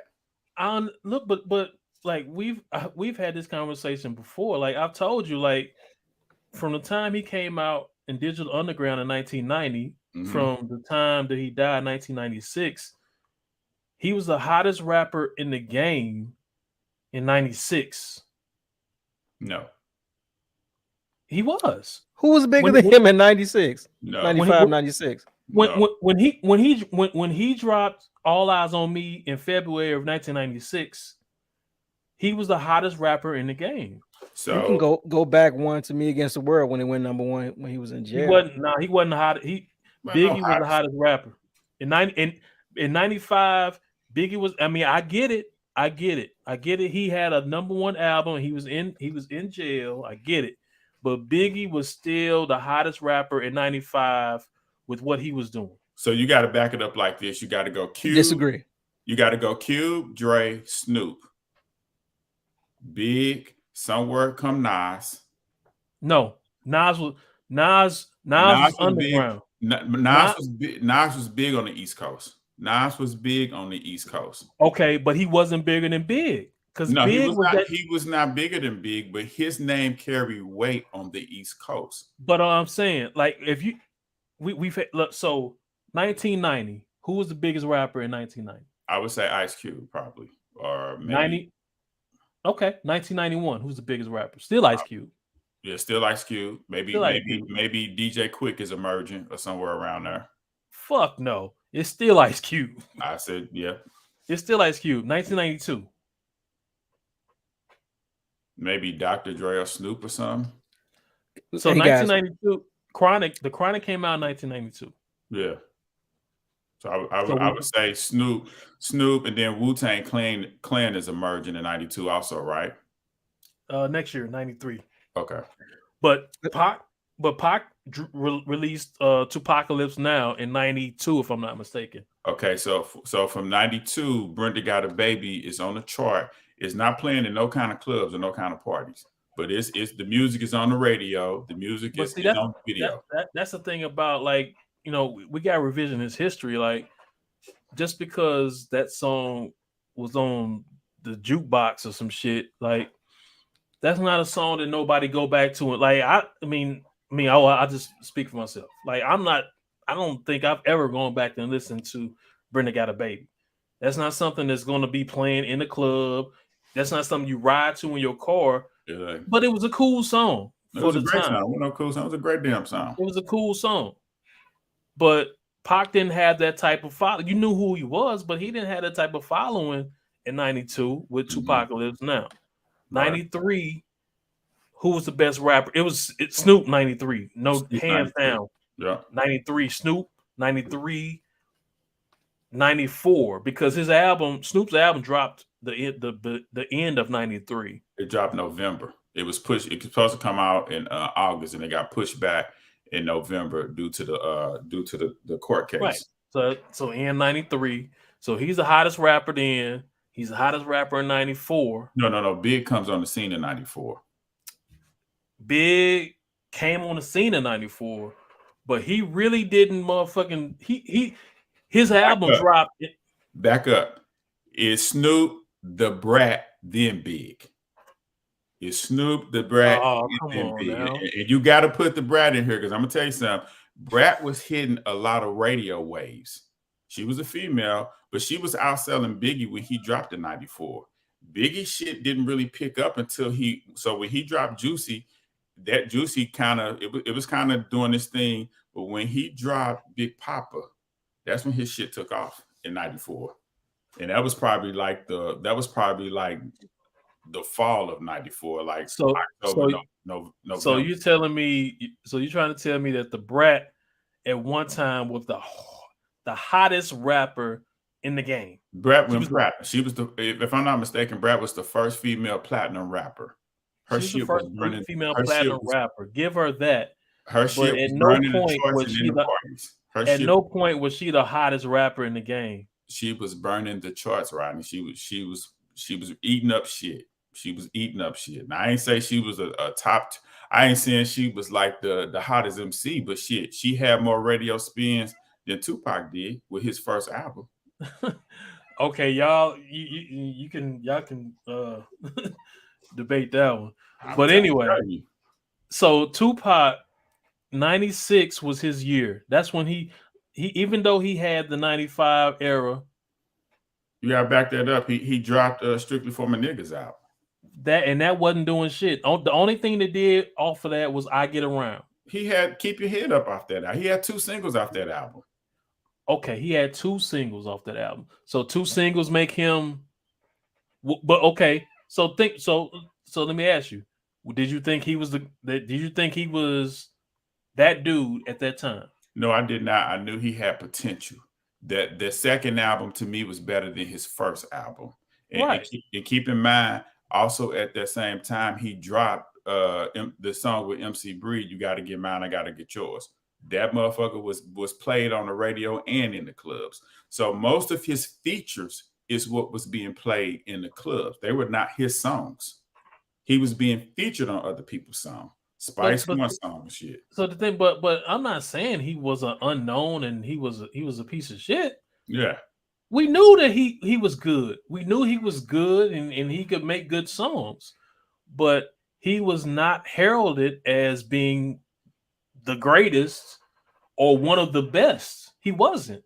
And so you get 94 roll around and he drops the Thug Life album, which had about 2 to 3 radio songs. What? Wait a minute. What? What's Straight Ballin'? Straight Ballin'. Yeah, Straight Ballin'. Wasn't it called Straight Ballin'? When was that song on the radio? Shit, I've heard that on the radio, and I heard that on the radio and at parties. Okay. And then the other song you must have a different radio than I had, because I've never heard Straight Ballin'. I've never heard anything off of that album on the radio. You got to be lying. You got it. I am not lying. What's the song with Nate Dogg? I wonder if Bury Me a G was being played. Bury Me a G. On the radio. On the radio. You must have had a different radio than I was tuning into. Goddamn, man, we live in St. Louis. Shit, it was only one radio station. Bury Me. So you telling me Bury Me a G was played on the radio? Was that on Thug Life album, Bury Me a G? Yeah. Yes. Yeah. But you telling me that was played on the radio? That's what made me go get. That's what made me consider going to. I think it was Sound Warehouse to go get the damn out. They was playing Lisa. Hey, look, I'm not gonna dispute it. I'm just gonna say, man, I have never heard "Bury Me a G" on the radio. Now, how long will they mourn me? That's the other one.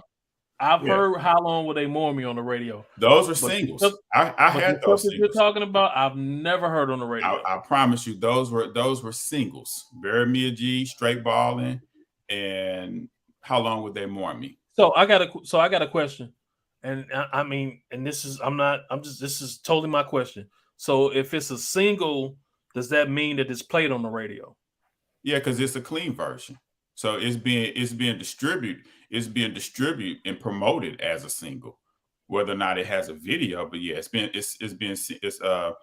distributed as a single. So yeah, it could be played on the radio. It has a clean version. It has a remix version to it and shit.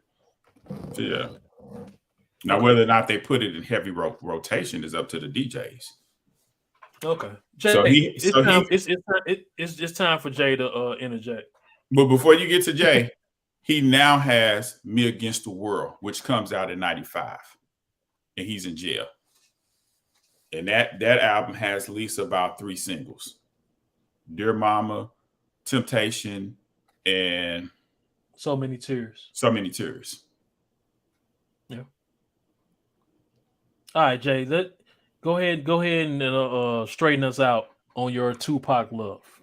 Okay, real quick. Name one Jay-Z song that's equivalent to Dear Mama. Equivalent in what? The way it's loved, the way it gets played every year, the way it has lasted.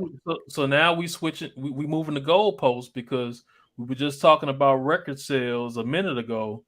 So now we're talking about impact in heartfelt moments. That's what Tupac is all about. He's not about the sales, which he has diamond records, but he's about after he's dead. Alive. It doesn't matter. It doesn't matter when it happened. It does matter. It matters. It does matter. You can't kill somebody and have them underground and then kill them and then tell them and then now all of a sudden they the best. That's pretty much what they did to him. He never got his flowers. He wouldn't have been acting that damn way had he received his flowers if all the publications was telling him he was the greatest. What does it matter? It matters because this man was going crazy trying to get the spotlight. He changed his system. He changed his whole fucking style. Like what does all this matter though? If now he has a love, what does it matter if he got it while he was alive or he got it now? What does it matter? That's fake love, Jay. That's like people who walk past you, did not acknowledge you, and then when you're murdered, they want to say you're the greatest. They wouldn't say that shit to your face. Is that the same thing for Elvis? Same thing for Nipsey? It's fake love now? Same thing for Nipsey because BET would not allow him to perform inside the building. And then when his ass get murdered, they want to have a tribute for the man. Like the damn man had the best album for 2018. And y'all didn't see his greatness.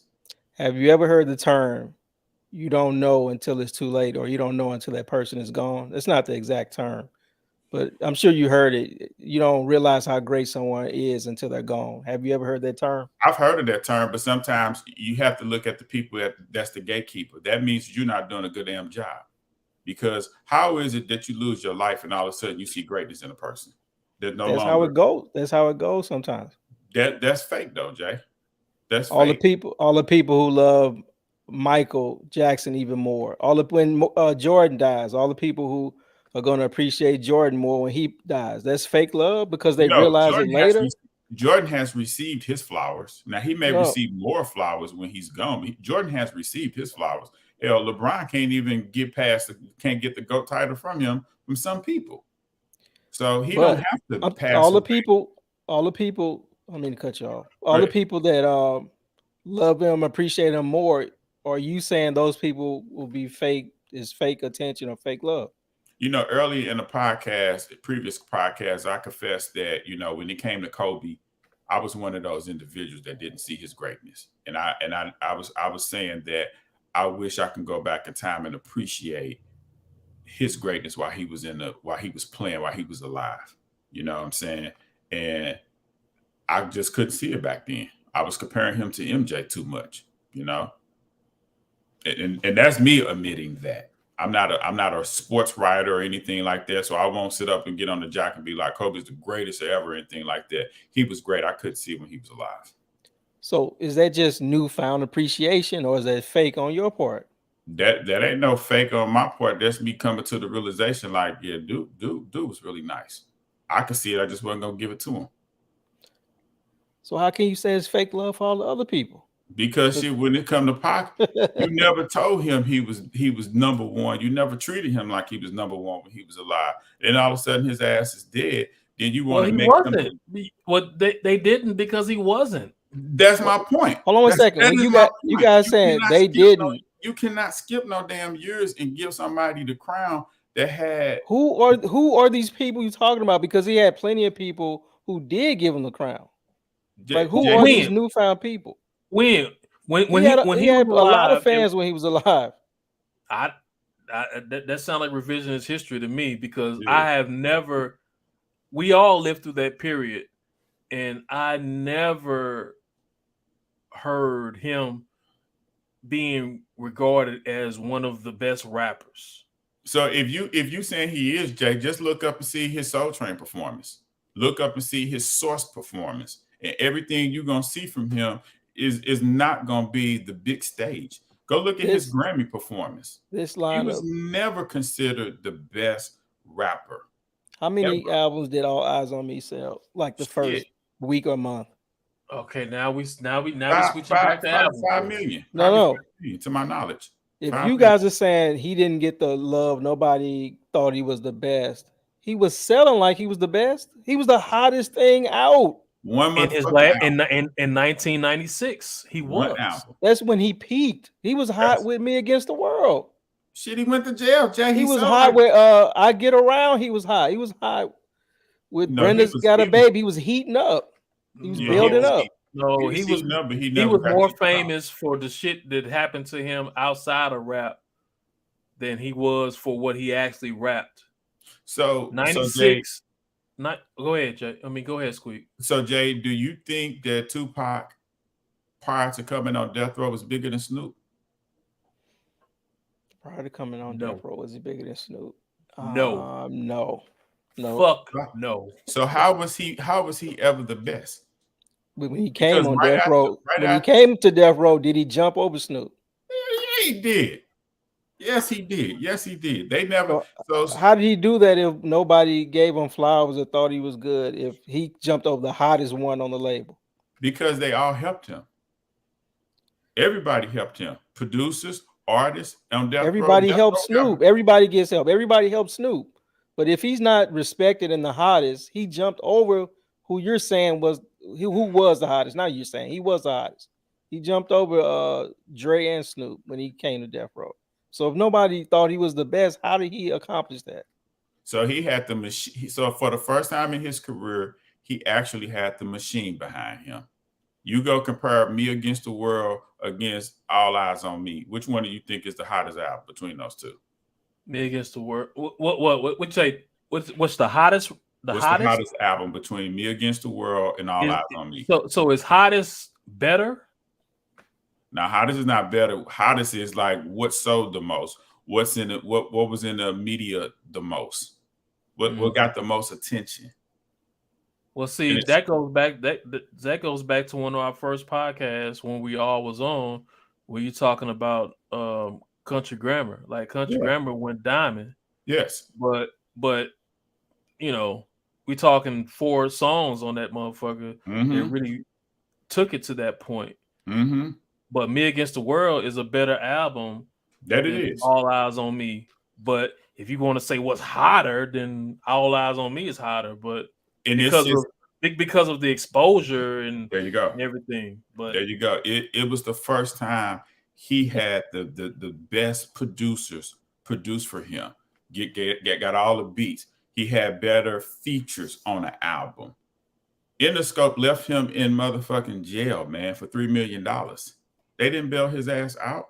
They left him in fucking jail if he was the hottest damn. Snoop had a murder case, and he didn't even have a solo album out. And Death Row bailed his ass out. Interscope did bail Tupac out. Jimmy, yeah, shit. A year later, bailed him out. A motherfucking year later, he never got a chance to celebrate Me Against the World, and that was his first real classic album. So, why do you keep saying that he didn't get to celebrate? Because he went to jail, Jay. He went to jail. I know, but how does that diminish him, though? Because I got a question. Did him being in jail propel that album? No, Yes. It was a quality album. No, you don't know. You don't know it's a quality album when it's dropped. So you don't know that. I can speak for myself. I bought Me Against the World the first day it came out, and I took that shit back because what I was looking for was this party shit coming off of I Get Around. And so when I heard it, I was like, man, this album whack. I took that shit back. And everybody that maybe months later, weeks later heard it was like, yeah, you tripping. And so it took me a while to get into Me Against the World because it wasn't this up-tempo party album. You know what I'm saying? Like by the time I heard So Many Tears, I heard that on the radio. I'm like, that sounds pretty good. Maybe Temptation was the only party song, but all this other shit on that album was reflective music. And I wasn't ready for that part. That's a quality album. It's a quality album. So the thing about that album, okay, it's a number one album. So it's about when it comes out and it's number one, right? Mm-hmm. No one hears it, but they buy it. His persona, the things that was going on with him being in jail, that had a lot to do with that album going number one. Agree or disagree? I agree. I 100% agree. And so can I pose a question to you, Jay? Can I pose a question to you, Jay? Mm-hmm. This may not be fair, but I'm gonna do it anyway. Is Me Against the World better than Jay-Z's Blueprint album? Yes. Yep. It's honest. It's raw. It's honest. It's top to bottom a classic album. Which one are you talking about? You Me Against the World. And Jay-Z's Blueprint album is not honest. It's not classic. Yeah, it's a classic. It's honest, but Me Against the World versus Blueprint. I'm picking Me Against the World. Really? It's just a better, more interesting body of work to me. Okay, so what about Me Against the World versus Jay-Z's Hard Knock Life album? It's Me Against the World. No, Squeak. I think that was a perfect comparison. Me Against the World versus Blueprint. Okay, so we're gonna go. I think the Blueprint outside of maybe American Gangster is Jay-Z's best album. So I think that was a good comparison. Blueprint versus Me Against the World. Pac can't beat him. Huh? Pac cannot beat that album. I don't think so either. But I think, but I'm just saying, I think that like pitting Me Against the World versus the Blueprint, I think that was a perfect comparison. Yeah, I think that was a great comparison as far as like them being. I think the Blueprint was Jay-Z's peak. Like he was at his apex at that point. Mm-hmm. Was Tupac at his apex with Me Against the World? Maybe not. Nah. But I don't think he had a better album than that though. Machiavelli.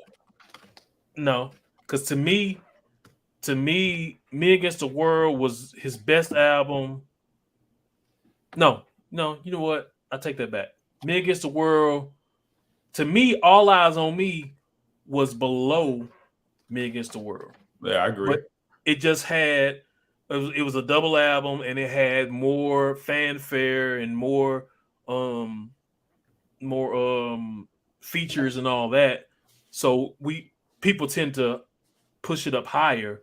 But Me Against the World to me was better than All Eyes on Me. So to me, Me Against the World was here, and then it took a dip with All Eyes on Me, and then it came back up with Machiavelli. Like Machiavelli was more on par with Me Against the World, as far as overall content. But Okay, so now I'm gonna go Biggie. So like that, we can't do Biggie. We can't do we're gonna try Ready to Die versus Tupacalypse Now. Which album is better? I mean, it's Ready to Die, man, hands down. So let's go ahead and fast forward to Big's second studio album. Let's go Life After Death versus All Eyes on Me. I mean, no, you can't do that. Right, you can't because if you're doing first album, second album, then you going Life After Death versus Strictly for My Niggas, and it ain't no question. Ain't no question. So that's why I went double disc to double disc. So double disc. But by this time, Tupac is probably 4 albums in the game. But see, that's not fair. If he's 4 albums in the game and this guy is only on his second album, you got to go 1 for 1, 2 for 2. In my opinion, you go 1 for 1, 2 for 2. In my opinion, All Eyes on Me is not better than Life After Death. But see, to me, you don't compare them. So I'm doing double disc versus double disc. Okay. Double disc versus double disc. Life After Death wins all day long. Okay. So I do Ready to Die versus Tupacalypse Now, and then I do Life After Death versus Strictly for My Niggas. There ain't no comparison. Yeah, from a Biggie standpoint, he just didn't get a chance to put more work out there. It's like the Super Bowl. He ran out of time. He did not have the time. I mean, he ran out of time because of Tupac. Yeah. He got him involved in, however that go. Listen, I'm a Tupac fan, man. I have been from day one. He came to St. Louis with just his second album, Tupacalypse Now. I found out about their show that was his first album. Huh? That's his first album. No, that was his second album. He had Keep Your Head Up. You said Tupacalypse Now. No, I'm sorry, I did. I meant to say Strictly for My Niggas is what Gotcha. that album was. And he had Keep Your Head Up and I Get Around. He did not give us a good show. Let me be 100% with that. He didn't give us a good show. The sound system at the club was horrible, but I knew what I was there to see. I was there to see a rapper that was getting better and better with each album. That's what I loved about Tupac. He was getting better and better with each album. I didn't like his beat selection. You hear Vlad talk about Nas as the worst beat picker. In the beginning, I used to get that to Tupac because he used to just pick a beat and get the rapping. And I could hear his lyrics, but at the time, in that era, we needed beats and lyrics. Pac always had the lyrics. He would rap over the stuff. He had the energy. He's probably one of the first MCs that brought that emotion to the game. Nobody was talking about their mama like that. You don't discount Biggie songs for having all the remakes, all the recognizable remakes. Yeah, the samples and stuff like that. Mm-hmm. No, they added that melody that made you want to dance. You know what I'm saying? Biggie is different because Pac was a sex symbol. The girls like Pac. The girls are what brought guys to Pac. You know what I'm saying? Because Pac didn't have those damn beats. The girls are what brought the guys to Pac. So Big wasn't no sex symbol. You know what I'm saying? You got this big old dude that's oversized. He's a guy that's not supposed to make it in the rap game because you can't market a guy that looks like that, but he made it. And that's a rare commodity to have as an MC that that was living in the fashion world like he was, that had those lyrics, like 8Ball from 8Ball and MJG. He was one of the first MCs to, when he rapped, I could listen to it and kind of see what he was saying. Big made that crystal clear. Pac kind of had that element, but Pac was messing with different kind of energy of that I'm a die type of energy, And I believe back in, if my memory can serve me well, a lot of suburban kids wasn't feeling Pac because of that. Hey, what's the let's compare Biggie and Jay-Z movies to Tupac movies. Movies? Mm-hmm. What movie Biggie in? Exactly.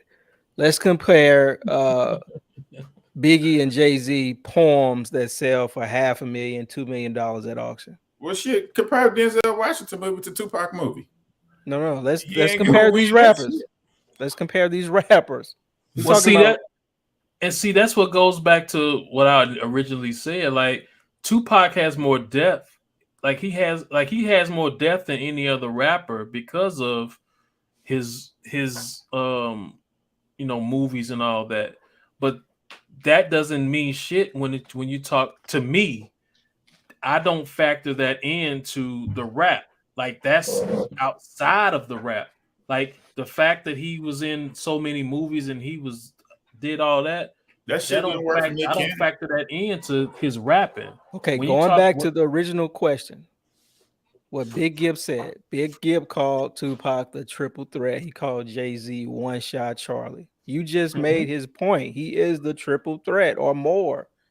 But when you talk about Billboard said who's the greatest rapper. They didn't say who's the triple threat. Right. They asked who's the greatest rapper. That's not what Gibb was speaking to. Strictly what Gibb was speaking to. He's talking about the whole picture. Okay, but you can speak to that. But when you talk about greatest rapper, people don't say triple threat. Who's the greatest triple threat? People say who's the greatest rapper of all time. Yeah, I take that back. They don't factor in.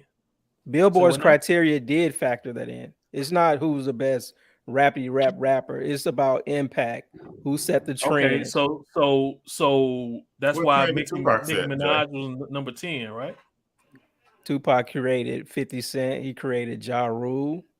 DMX has a little bit of Tupac in him. What trend did he set when he was alive, though? You keep saying when he was alive. It doesn't matter if it happened when he was alive or gone. He changed the world. Now listen, when you pass away, the game is over. You don't get to win the damn game when you pass away. That's the point that I'm trying to make about people giving you your flowers. That's not true. When you pass away, the damn game is over. The beef is over. That's not true. Your work, if you are great, your work and what you did lives on past when you leave this world. Now that's 100%. That's 100%. That's 100% true. With people, your as an artist, your artistry lives on, but you don't get to change the narrative. And when I say keep changing the narrative, I'm speaking of like Rolling Stone, the Source magazine, all those magazine article media outlets that we had back then. None of them was saying Tupac was the greatest back then. They waited till his ass got in jail, and when he passed away, and then they was using him putting him on the cover of their magazine to sell those damn magazines. But he was never considered the greatest back then, Jay. He wasn't winning album of the year for any of that for that time frame from 95 to 92. He was never winning album of the year. But you don't have to be considered the greatest when you're alive to be the greatest. It doesn't have to happen that way. So shit. So you get credit when you pass away? Yes. Your work lives on. Like Elvis became bigger when he passed away. Michael Jackson sells more now after he passed away. No.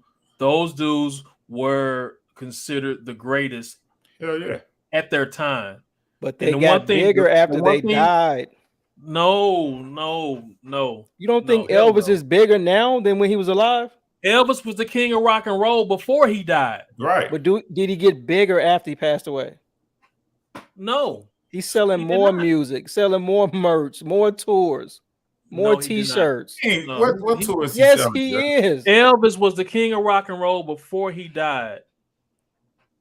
But did he get That's- bigger? that's what You saying he propels didn't him. get bigger? He didn't get No, bigger. Fuck no, he didn't get bigger. Yes, he did. He got bigger after he passed away. All right, whatever. You can pull it up. You can Google it. Google All right. earnings All right. before, earnings after. Well, listen, Elvis the King of Rock and Roll, he only won 1 Grammy for all the notoriety that he had. But he definitely received his flowers. He definitely got to walk on this earth as knowing that he was the top dog. Pac only had 5 to 9 months of that in 1 year. He didn't have multiple years where he was considered. But what does dude. that matter? That what does that matters matter because- if he didn't get to know he was the top dog? He Yeah, is it the matters top a dog. lot. It When we matters were- because Who? When you we can't were in rewrite- high Who? school, Tupac was not the best rapper. He just Yes. wasn't. You can't He rewrite wasn't. history. It's like saying I'm not talking about rapidy rap. I'm past that. Listen, rappers get a moment in time. They get a time span where they're the best. right. Tupac lived past that time span. Ice Cube had a time span when he was the best. Snoop had one album, one compilation soundtracks when he was the best. Everybody had their time. Tupac is past his time. He's living past his time. I mean, you guys don't see it that way, but you know, Yeah. that's what the fans are saying. He's past his time. What I see, Jay, is I see people trying to rewrite history. I see people trying to go into years and say that he was the best when he first came out, and that's not true. Nobody is. People probably say that, you know, crazy fans, you know, super fans probably say that, but I don't really see that. That's not what the Tupac fans are even talking about. They're not saying when he first came out he was the best. They're saying there's nobody as big, as best, or as heartfelt as Tupac. Period. They're not talking about from 92 to There 93, is, this to that. That's not true though. Yeah. He's not. He's Go not back. the best rapper. He's They're not. not saying he's the best rapper. They're saying But he's that's what it past all rap. boils down to. Not If you're for a rapper- Tupac. For If Jay-Z. you're a rapper, but here's the thing: if I want to say who's the best car salesman, are you the best car salesman? It's not about how many cars you sell and then how many kids you save on the outside and how many other things you do on the outside. Are you the best at what you're at your profession? And he That's wasn't. the thing you guys are missing. When we talk about Tupac, we're not talking about just strictly rap. When you talk about Jay-Z, Nas, this one, that one, you're talking about Eminem, you're talking about rap. You're not But they're talking about rappers. Tupac. But Tupac is bigger than rap. You said when we started he was bigger than rap. But transcended rap. He's bigger than rap. But when I want to pare it down, who's the best rapper? He's not. yeah, Okay, so that's If a you different wanna say topic. he's the If you biggest want to talk about, personality, if you want to say he's the biggest personality in rap or he's the most revered in rap, yeah, okay, I'll give you. Tupac is probably probably. Tupac is the most revered person in rap. that's He's a the fact. most revered. That's Okay. a fact. we're talking about two different things. I think you two are talking about rap, lyrics, technical skill. I'm talking about him transcending rap. I think we're talking about comparing, two different things. So when you say he transcended rap, are you trying to say that what he did is bigger than what Jay-Z did in transcending business? Yes, you have people who No. will fight about Tupac. Yeah, they will, but they weren't doing that shit when he was alive. You keep saying that. This is how it happens. When people pass away, they get more love. This is how it happens. This is to why me, Nori's. That is true. That is true because I think, and I've said this on previous podcasts, I compare Tupac to Kobe. Kobe got a lot of fucking love when he died. Mhm. He got a lot more love when he died. Mhm. Sympathy is more the best way to describe, because a lot of people when he was alive felt put off by him the same way they did by Tupac. You have to understand something about Tupac, Jay. He was not loved and liked. Saying what we were talking about, like Martin Luther King, when Ronnie was saying that's a person that he wanted to speak with. But as kids, we grew up loving Dr. Martin Luther King. It's pushed on us that he could do no wrong. you get a little older, you dig deeper, and you're like, okay, well, he had a couple of marital affairs here and this, that. But see, that's what they try to do to Tupac. It's hard to hate him now while he's deceased. But when he was alive, he had such a bad rap about himself. Being kicked out of the Soul Train Awards. You know what I'm saying? When he was there with him and when he confronted Biggie and stuff like that. So everywhere he went, it was an omen around him, like, oh shit, especially when he got with Death Row. It was like, oh shit, here they come. They finna start some shit. So he But had see, that. I don't even. My bad. I don't even speak. I don't even speak to that. Because we, like us, we didn't know nothing about that. No, that was a Hollywood thing. We knew nothing about all those things that were going on at that time. Mhm. All I am talking to. Wait a minute, Rodney. is- To your point, wait a minute. I'm sorry. I'm not stopping your point. But when did we Go ahead. find out about all those things you said we didn't know about? Shit, about 10 years. After So the why fact, does it matter if it happened after he died, Hughes? You said, why does it matter? All these omens and shit that we found out after he passed away, why do they matter? Because a lot of people that felt certain ways about Tupac when he was alive, they didn't have the heart to say that shit to his face. So now that you see, you got that. I'm gonna tell you something. I don't think Funk Master Flex would go at Tupac like he did if Tupac was alive and he survived those shootings. He was a healthy individual. I don't see Funk Master Flex going to him like that. Calling him out. I think it was a perfect mesh because he didn't really start going off until 96. And by the time it actually got out into the public, shit, he was dead. So Mobb Deep made a song that they shot back at so did Jay-Z. And we didn't know nothing about it. Yeah. Jay-Z supposedly did, and they, they kiboshed it and never let it get out. So I won't say I don't think people were scared to come at him. Those in the media, I ain't gonna say rappers, but those in the media was. Yeah, I'm just saying, I don't think people scared. I think it just so happens to where at the time that he really went all in, coming out at motherfuckers, it was July of 96. And then he was dead in September of 96. Mm-hmm. So it wasn't really a period for people to come at him. But I don't care about any of that other bullshit. Me personally, I just focus on when he was doing his thing. There was a short period of time where I thought he was the best. 96. It was a short period of time where I thought he was the absolute best. So he had his time. Cube had his time. Snoop had his time.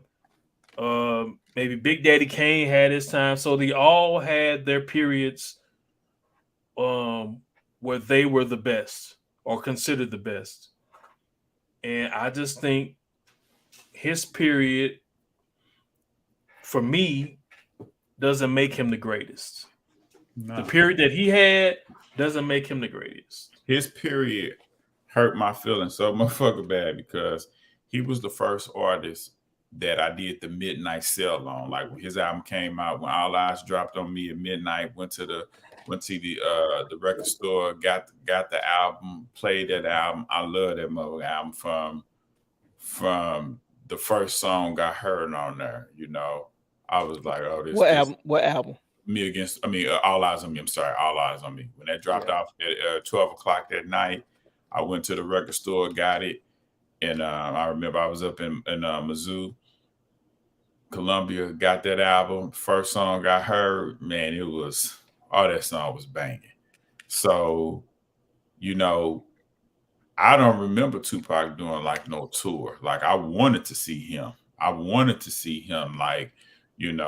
Come to St. Louis or something like that, to perform that album. I'm like, oh, this is gonna be hidden. It never happened. I remember he got a chance to perform on Saturday Night Live. But I remember also later on that year he also did like the MTV Awards. But that's all I remember from '96. He I was don't. heating up. He just got cut short. Yeah, He was I don't remember like that world tour or anything like that's why I keep saying he didn't get his flowers, Jay, because had he knew who he had he received those flowers from the industry, the same damn people that's right now saying that he is the best, had he received that shit, he wouldn't have to do the shit that he was doing back then, going at some of the artists that he was going at, man. Because when you at the top, they can't rock with you like that, So it was. I remember like it was yesterday when I found out, when it came on MTV News that he passed away. How I felt, because I remember that Saturday that it happened, and we got the news. It was like, oh, he got shot. They was pretty much writing it off as if he got shot. He would make it and he would survive. By that Friday, it was a whole different story. And throughout the week, we weren't hearing anything in between that he wasn't gonna make it. So it was real shocking come that Friday when we got the news that he didn't make it. So that hurt. So, bottom line, Tupac is one of the greatest rappers of all time. I just don't think he is the greatest. No, I agree. Jay thinks he is the greatest. He's not the And we greatest all can agree. rapper. Not the greatest Huh? rapper. Not the greatest rapper skill wise. Rappity rap. Oh, we'll see that. Well, then you're Man, on what the our hell you side. been talking about all this time, Jay? What's going on? I just said that. You guys are talking about lyric skills and all that shit. I'm telling you. But that's what it all boils down to when you say somebody's the greatest rapper. But Right. Not digress. according to this Billboard list. Not Yeah, We boy, I digress. don't know shit. it's not lyrics. It's We not just digress. lyrics. Tupac is so if you want to talk about who's the greatest rapper, then What's your Let's define that real quick, not to keep going. When you say who's the greatest rapper, tell me what your criteria is. rapping. rapping? Keep it simple. I like that. Okay, go ahead. Delivery, being able to rap on a track, different beats and stuff like that. So musically, yeah. musically. Okay.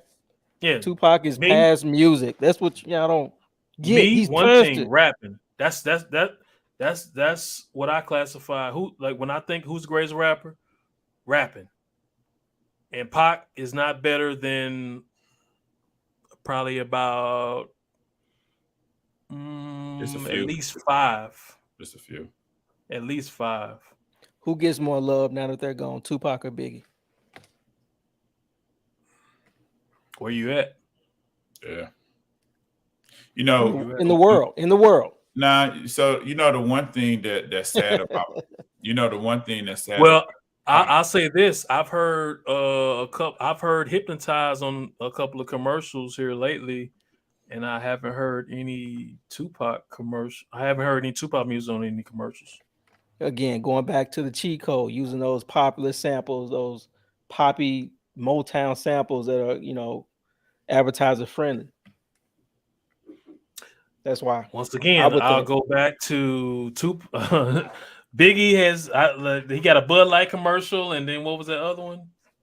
So, but you think about Pac's biggest singles, it was So Many Tears and Dear Mama. Those are samples. But you don't know where those samples are from. You can't name those songs. You can't say that's a Motown song. So Many What's the Tears song? Stevie Wonder. What's the song? What's the song? And how many people know that song? Everybody knew that song. But you asked me, I'd say it's So Many Tears is a Stevie Wonder sample. What's the name of the song? And is it a popular, recognizable Stevie Wonder song? What's the name of the Hypnotize sample? We don't know Motown or Ohio Players shit. I don't think they were Motown. Sample, but I don't think they were Motown. No, you know what I mean. It's some popular band that some old heads can hear and know. I don't know if there was a sample, Jay. Hypnotize. What's Hypnotize? Everything that fool did is a sample. Hypnotize is a sample. So Many Tears is a sample. Yeah. A lot of, but you don't want to go there because a lot of that shit is like none of that shit is original. It don't have to be. Shit is music. You don't want to go take a beat, you make it route. your own. That's not part of the criteria, Jay. I'm saying you're cheating when you use popular songs and you barely hide the original song, so it's recognizable. That was, you can't deny that. That was Puff Daddy's whole intention or formula, was to take these old songs and bring them back, barely do anything to them, so they're instantly recognizable, they're poppy, catchy. Come on, that was his whole formula. Listen, Murder Inc. did the same shit with Ashanti. Yeah, she took Biggie's song, which was a good hit, and still made a hit with it. Nobody criticized her for that, But so maybe one day when we all can get together in the same spot, we can try to revisit this, because Tupac's Thug Life album. I'll be coming to town in 2 weeks. Is a lot of there are a lot of Bootsy Collins samples, and it's not unrecognizable. They're clear samples, because to all our followers and to all you all, one of my idiosyncrasies is hearing a beat and liking it and researching it to see if it's original, and if it's not, where did it come from. So that's one thing that I do a lot. And so with Dr. Dre and the Chronic, damn near every song on the Chronic is a sample. Yeah. And so maybe that's one thing we could do. We get together and we could just play that shit and we can listen to it. I don't think we want to subject all our 5 followers to anything like that. But we are sitting at 2 hours and 37 minutes of a 3-man podcast. So we're gonna go ahead and wrap this thing up. So we're gonna move on to the Swerp of the week. So who is the Swerp of the week for you? I'm gonna start with you, Jay. Who's your Swerp of the week? I feel like I'm the Swerp of the week for letting you guys trick me into another Tupac conversation. How long we been talking about this shit? About an hour and a half. You brought that shit up. That was your current event. You said, yeah, I guess I did. My Swerp of the week. Who is the Swerp of the week? It's all you hating ass racist cocksuckers talking under your breath out the side of your mouth, talking shit about Rihanna. You really hate her because she's a fucking billionaire, talking about how it was a mid performance and she looked nasty because she was pregnant. You're really saying, look at that rich nigger, better than me, doing shit I wish I could do on the biggest platform in the world. So you really hate you cocksuckers. Rihanna did her thing. I just rewatched it. I'm going to rewatch it tomorrow. Shut up and recognize greatness when you see it, cocksuckers. Yeah. All right. What about you, Squeak? I'm gonna keep it simple, man. Scarface, you swerve for leaving out Willie D at the Grammy performance, man. I rock with you. I've always been rocking with you. Solid guy. That shit you pull, yeah, I didn't expect that from you. Whether you and really have some kind of issue, but I did appreciate the conversation that you guys had on your podcast. But I thought you was swerve for what you did. Okay. And Joe Budden for stealing our topics a lot. Yeah, he's listening to us. He's definitely listening to it. You swerve for that shit, and don't think we don't know. Okay, so my swerve of the week. Hey Jay, you got that picture for me? Oh man, got a vamp. Give me a second. Shit, he thought I wasn't gonna get his ass. I got him. Describe it while I look for it. Don't worry about it. No. Nope. You gave me this like a week ago. I got it right here. So my swerve of the week is anybody who's wearing these fucking Super Mario big man the red shoes. That is my swerve of the week. Like, I don't understand our culture. Like, we will get behind anything as long as there you go. We will get behind anything if you tie a dollar amount to. I don't even, well, you know what? I don't even know how much these motherfuckers cost. How much they cost? Are they high price? 1,600. Yes, 1,600 right here. Yeah. So So somebody paid you $10,000 when you were Ronnie. fuck no. I don't, man. Fuck that. Man, I'm not looking. Okay. So this is my swerve of the week. If you put these motherfuckers on, it's all because of status and knowing how much they cost. So what if they came in blue? I don't give a red's my favorite color. So it don't matter what color they're in. Fuck you if you wear these gaudy ass Super Mario ass fucking boots. Fuck you and your $10,000.